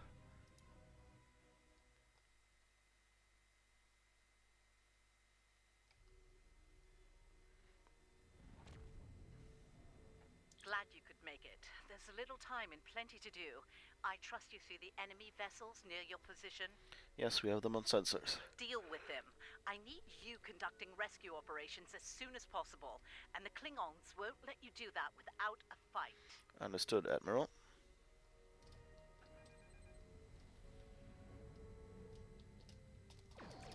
Warning, ship is under attack. Target's shields have failed.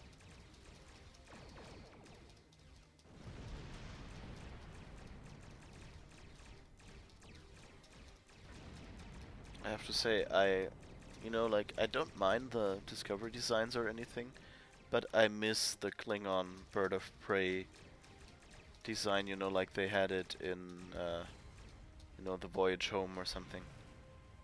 With those wings that move up and down and things like that.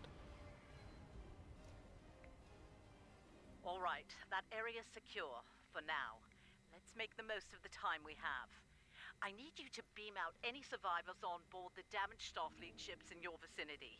Make it fast. The Klingons will send more ships, and soon. Agreed. One more thing. The Klingons aren't above ambush tactics, using their blasted cloaking device to get the jump on you. Some of them might be lurking around, waiting for the chance to strike. Acknowledged. Nora out.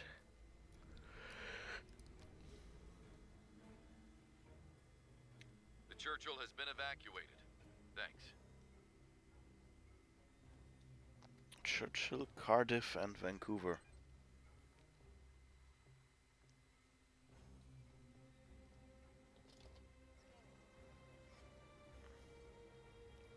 So I guess. Evac complete. All So- hands are safely away. So I guess Cardiff is where they record season 758 of Doctor Who, right? Is the USS Cardiff.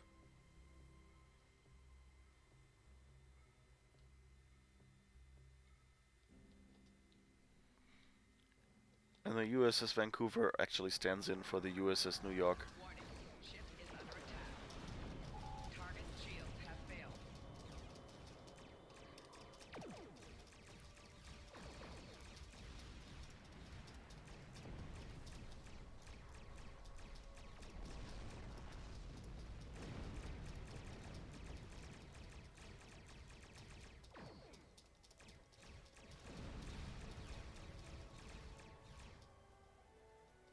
Target's shields have failed. Oops.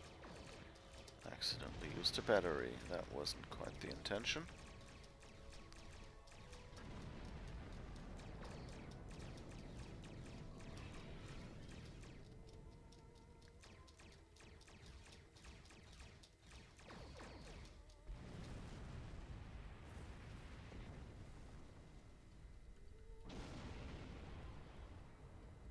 Interesting.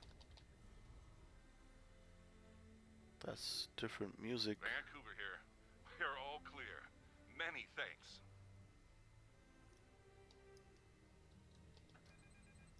That's singing. It's not usually part of this track. Macedonia reporting. Evac is complete. We owe you one. Nice work. Glad those Klingon cowards didn't get the better of you. Thank you, Admiral. I hate to ask this, but I have standing orders from Starfleet Command. I need you to scuttle those ships.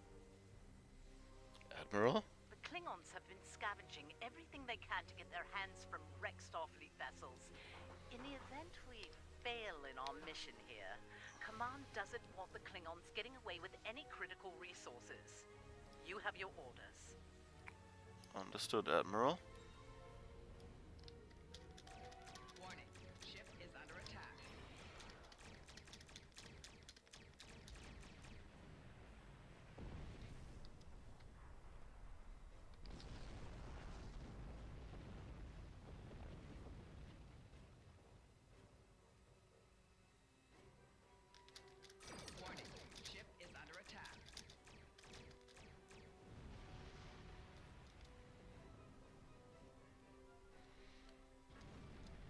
Interesting. I wonder what that's supposed to be. Like, there's not really any training reason for me to do that. So I mean, it could just be, you know, like, maybe they want to make it more exciting. Like, yeah, it's all top secret and stuff.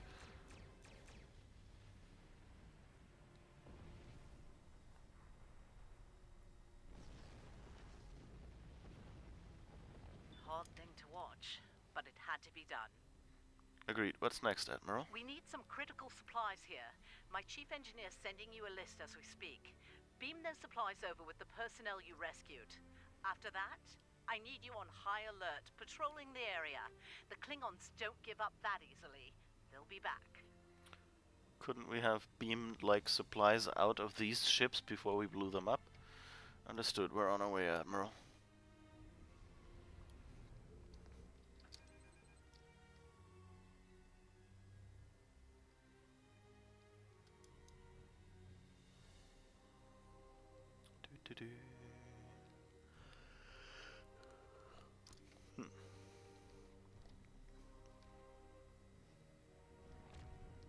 Surely you didn't think we'd let you seize all the glory here. Not at all, Captain. Good to see you. And you. My chief engineer isn't too happy right now, but we made it in one piece. We came as soon as we could. Wish it were under better circumstances. Ticonderoga's ready for battle. We've got your back.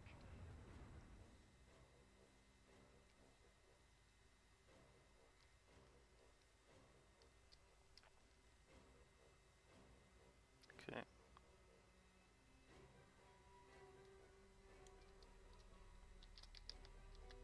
Now, come on. Yes. You're doing good work out there. The personnel and supplies you've sent might make the difference here today. That said, I have bad news. Our long-range sensors are picking up a Klingon force heading our way at high warp. They'll be here soon. Get ready for a fight. Yes, Remember the Admiral. lessons we learned in battle, especially at Corvan 2. They'll be preoccupied with conquering the base. We can use that distraction to our advantage. Okay, give me a short second to take a drink.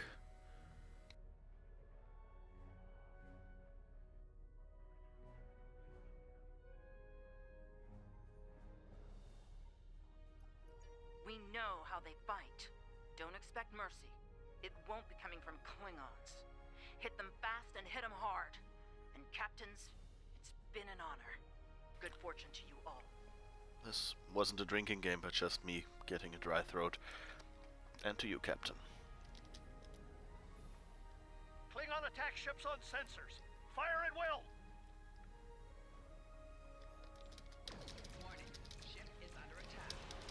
So this seems like a totally new mission. Which I guess, you know, is okay. You know, do the tutorial. But these are like missions that others... You know, like the tutorial has to explain certain things, and it's okay to reuse some of that, and it's different enough, and you know, like... Heavy damage here, Captain.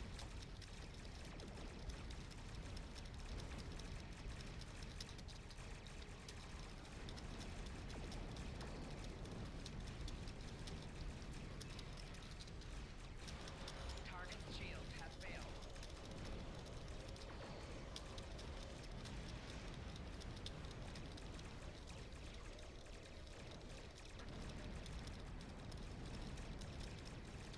They're targeting the civilian habitat areas. Stop them! Oops. Where are they?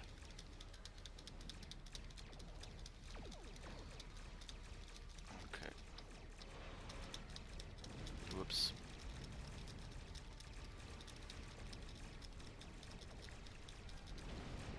Target's shield has failed.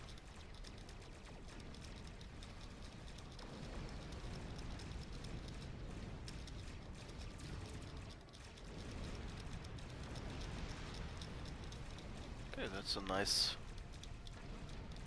little fight at least.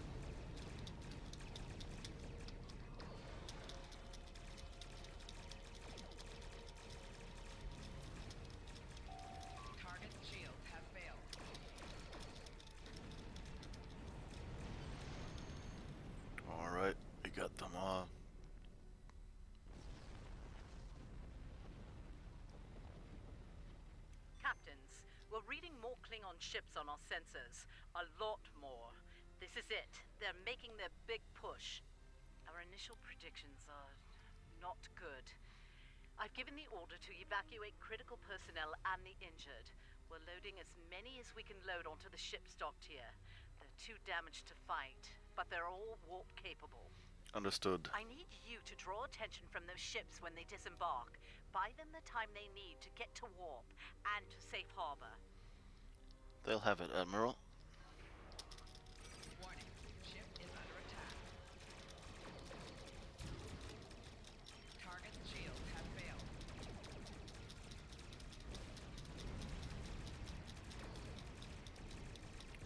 Where are the ships?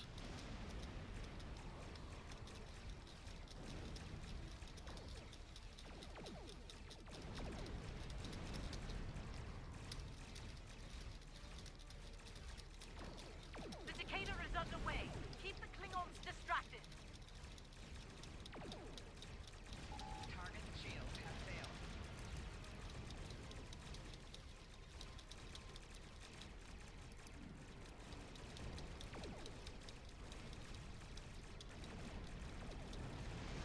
Well, maybe I should try the smaller ones first.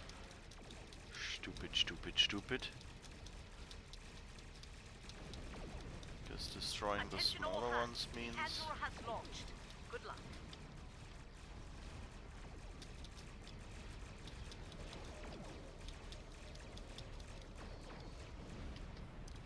There, I had you, come on. Just want to shoot at you. Okay.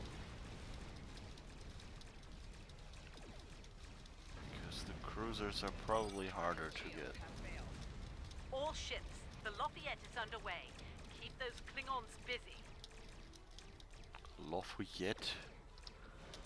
I would really like to know if they did an Australian studio this time, or just picked, like, intentionally picked actors with interesting accents, or is that like a UK dialect that I'm not aware of?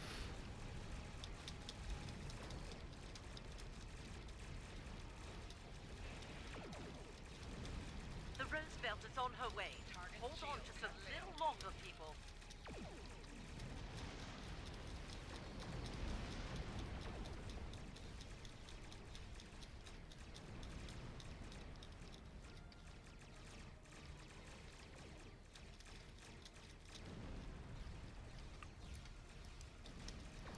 Come on.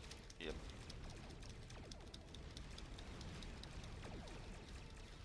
Just a few stragglers left. Deal with them.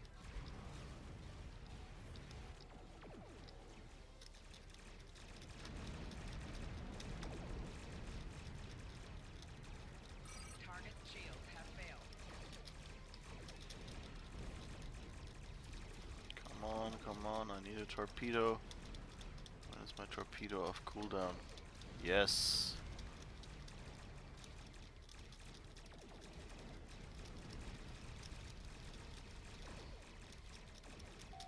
Target's shields have failed.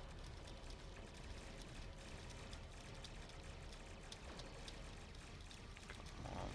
Yep.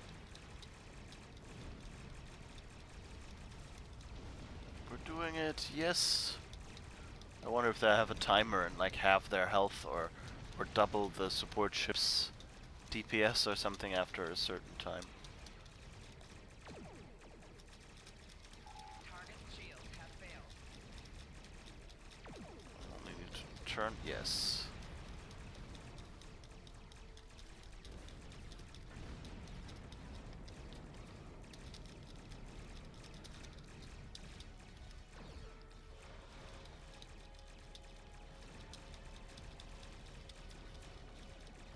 Yes. I helped. I took out their shield. My magical takeout shield ability. Well, my science officers take out shield ability.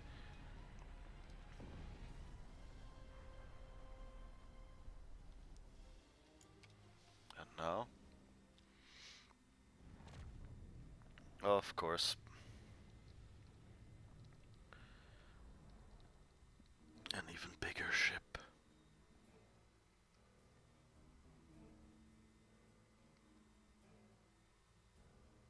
Heads up. Looks like the Klingon flagship just dropped out of warp. It's the Lucara. Sounds like you have some history with that ship. What can you tell us about... Wait. Are you reading this? We're picking up some unusual energy spikes. Some new Klingon weapon, perhaps? I don't like this. Take the Lucara out of commission before it gets into weapons range. Continue. I see you still draw breath, Starfleet. This pleases me. I'm going to enjoy breaking you. You need to stop the Lucara, now! Yeah, we're heading for her. You gave me a slow ship. I'm sorry.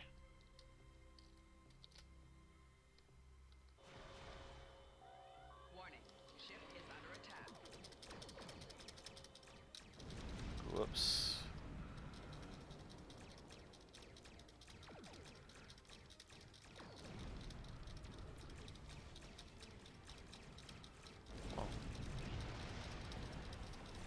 Target shields have failed.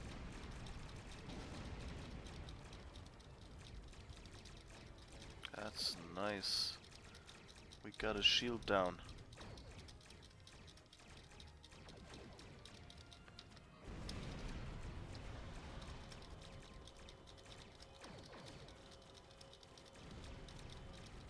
Enemy fleet on sensors. It's House Decor. We're under attack. We'll help Starbase 1.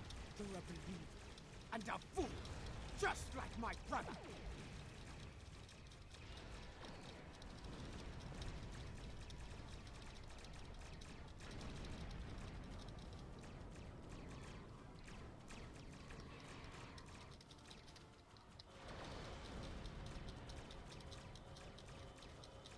Come on.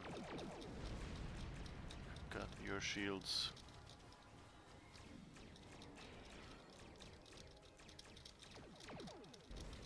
Having a fight like this at level 4 feels like a bit of a waste of such a big enemy.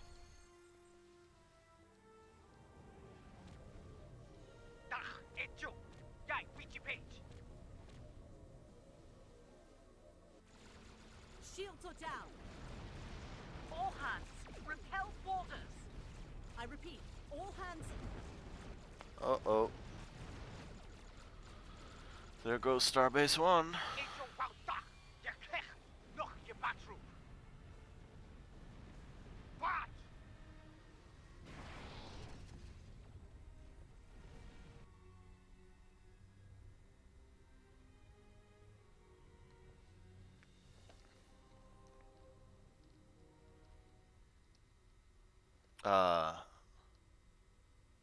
There we are. I was waiting for this moment. I love the camera work Take a on moment. this. You've had quite a day. My name is Daniels. I'm here to help. You might know him from Enterprise. Ja'ula's weapon used unstable mycelial tech, stolen from the Glen. When she fired it, it caused a massive temporal disruption. Everyone in the blast radius was thrown forward in time to the early 25th century. You, your crew, and a number of House Mokai ships, including the Lucara. They're currently at large. Unchecked, they're a danger to the timeline. I'd like your help in dealing with them. Officially, you were listed as killed in action. I'll help you fully integrate into this time period. That mycelial tech is dangerous. We need to stop Ja'ula, and soon. I'll be in touch.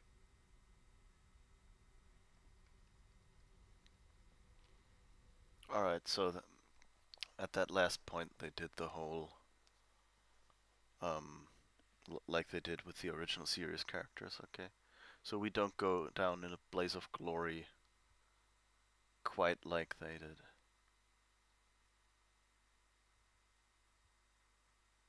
Kind of it's a more dramatic moment. Here it's just, well, we got shot, basically.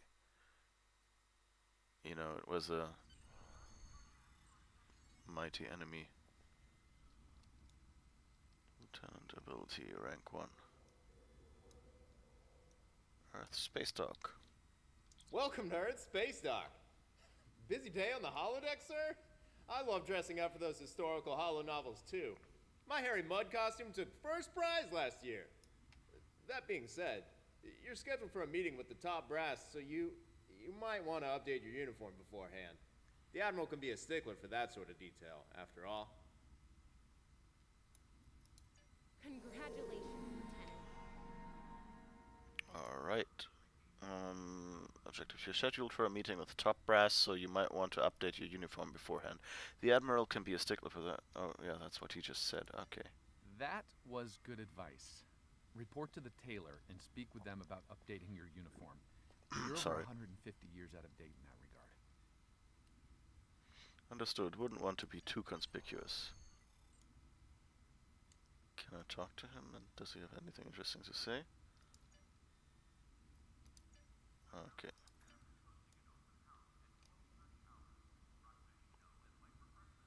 Hahaha. I think someone made an alien and used the slider to their advantage. Because I don't think you can go this small.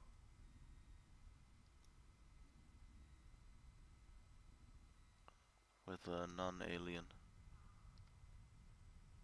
Or any of the other aliens, in fact.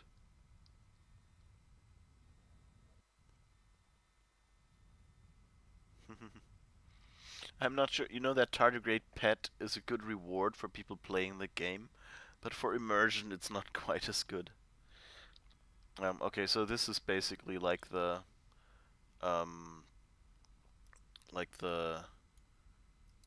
Okay, you found the tailor. Take care of any uniform modifications you need here. You're almost ready to meet Admiral Quinn, but there's someone I'd like you to speak with before that. Philip Cray is a fellow temporal agent. He'll be working with you from time to time.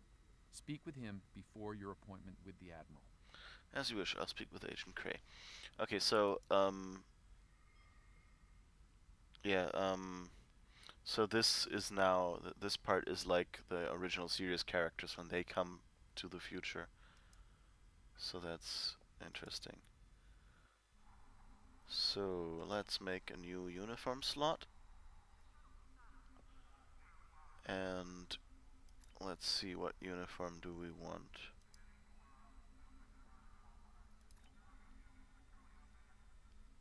But maybe not Admiral.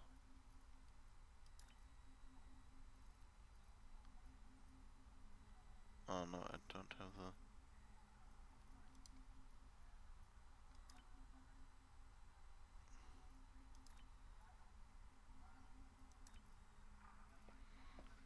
Let's see, I have one of the... Not originals here, is Next Generation Film. I have that one, right? Yeah, okay. That looks less conspicuous, I think.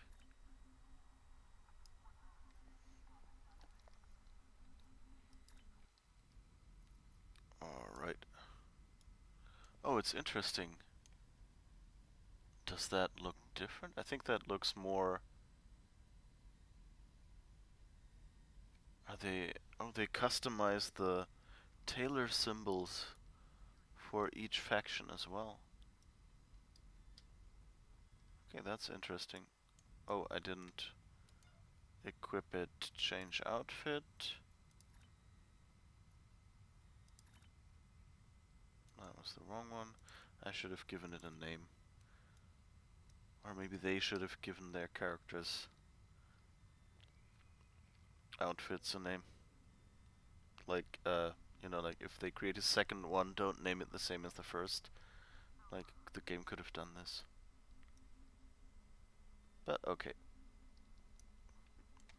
And so the temporal agent was introduced with the Delta recruit thing, so that's... But also for this case, so it works really well. It's nice that they're reusing certain elements. Ah, there you are. Daniels told me you'd be stopping by. Welcome to the 25th century. We've established your new cover identity, and the Admiral is expecting you in the office behind me. Report to him for your orders. Good luck out there. Let's hope we stop Jaula before she causes irreparable damage to the timeline. Agreed, and thank you.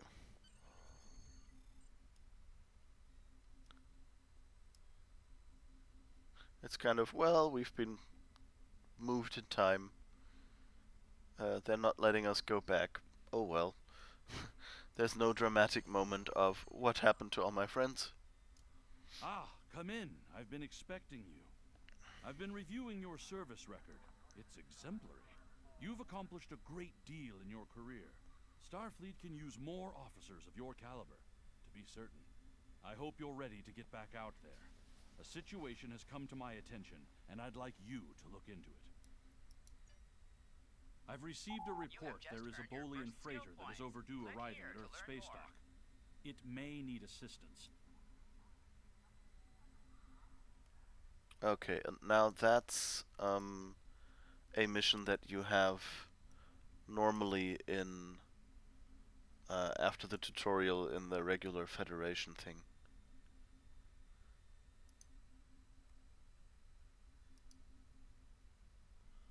Okay, so I guess we're done with the unique content for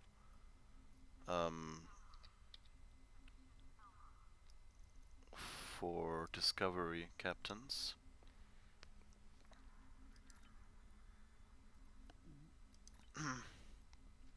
Sorry. Episodes. Yeah, so Age of Discovery.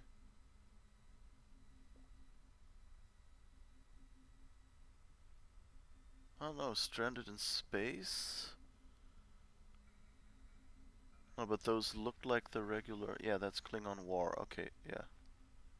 So that's basically the regular Federation missions now. Task Force Operation Age of Discovery. Join a task force for a joint operation to defend Starbase 1.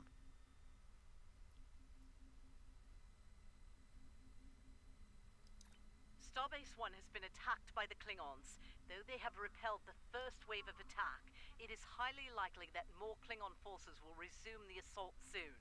We need you to assist Starbase 1 and defend it from Klingon attack immediately.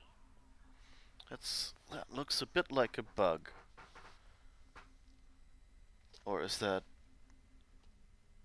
You know? Because we should have played this already, and like what we played looks like it was that, but somehow didn't clear as played. It should say replay if we'd already played it.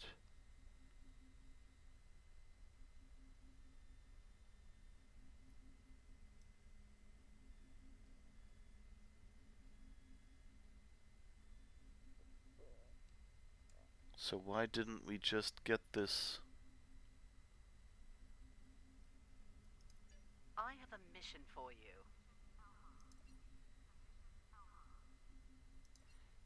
So that's weird.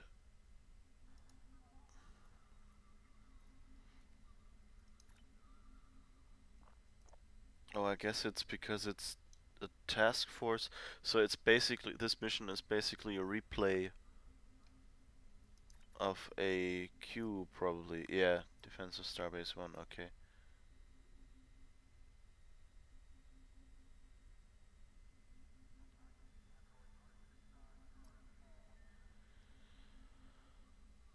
Okay, interesting.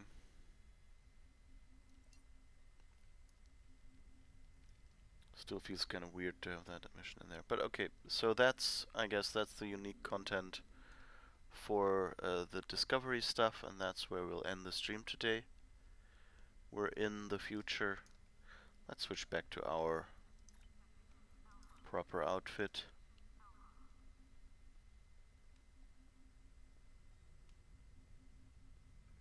And this is Earth Space Dock with a lot of stuff in it. I'll maybe have a peek at... Oh, this looks really nice with the transparency, I don't know. I like it. I like that look. That alone makes it interesting.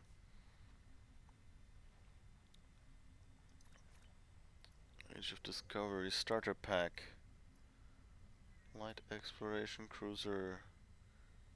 There's 12 inventory slots. 1 large XP boost, 1 tardigrade companion, vanity pet. Title discovered. Prototype light exploration cruiser can be flown immediately after completing the tutorial and will scale up with you to level 30.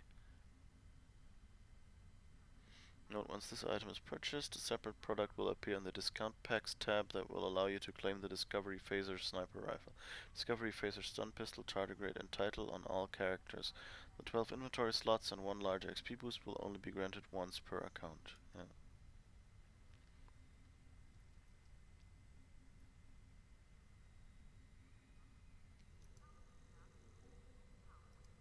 Okay, I think these are the starter packs. I think are new. Like, I think they're the replacement for the lifetime membership and the subscription. Wondering if I want the starter pack. It's only 750 right now. Should be 1500, but really, nah, I think it's okay. The only thing that would be interesting would be the tardigrade, and really, it's not such a great pet. If it was a combat pet, it would be more interesting, because for Federation characters, the only combat pets you can get right now are Horta. Alright, let's see. What do they have here? Any new...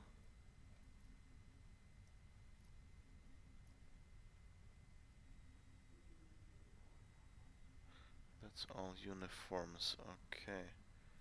Personnel.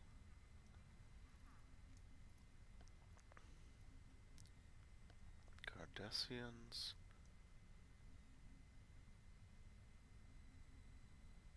Horta.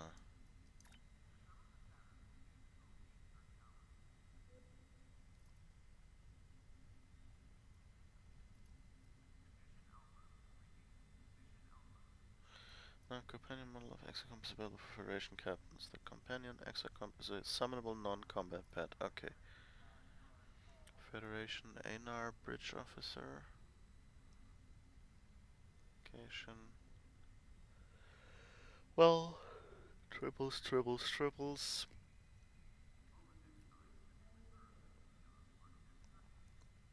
Horta. Season 8 triple reward. I was kind of thinking that I'm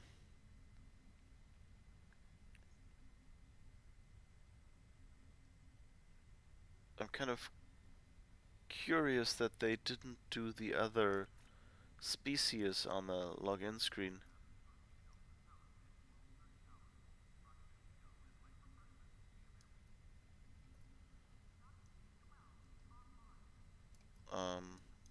But I guess they're not doing that. Like, I couldn't create a... Like, if you create a new Federation character, you can be an Andorian or something, and they're not actually offering that. But, okay, this was fun. Short but sweet. Not that much content, though. I wonder if there will be... I think usually they give a few more missions over the next few months. At least that's what they did previously, I think. I'll have to check actually what happened after the last expansion. No, I think the... Okay, I can't see those here, I guess. Oh wait, I can actually. Available, no, episodes. Gamma Quadrant.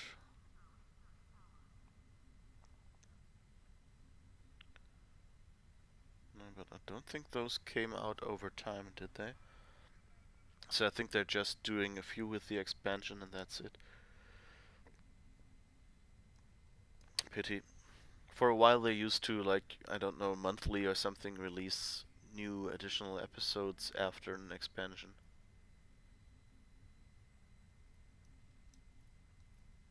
But I guess the whole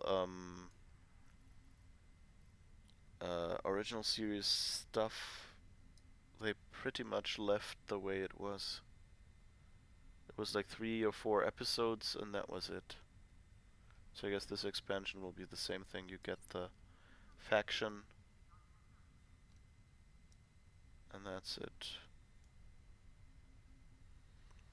Okay, anyway, so this was it. Thank you for watching, and yeah, this was an exceptional stream, Star Trek Online stream for now, because something new came out. I haven't really done any regular Star Trek Online streams in a while. The current game I'm playing is Assassin's Creed Origins, which I usually play in the morning, so not at this time, although sometimes also at this time as time permits. That said, tomorrow there will sadly not be a Assassin's Creed Origins stream in the morning at least. Maybe I'll do one in the evening, because I have an appointment in the morning, and that will probably not give me enough time. Apart from that, yeah, it's usually every morning my time, so Central European time, from 10 a.m. to 1 p.m. You can see under this stream in the information boxes, if you scroll down on the website, what time that translates to in PDT, and we will probably be able to figure out like whether to add or how many hours to add or subtract to get PDT to your time or Central European time, whatever works better for you. So if you want to watch more streams with me, I'd be happy to welcome you, and I hope you'll be having fun. And yeah, that's it pretty much. Bye bye, and thank you.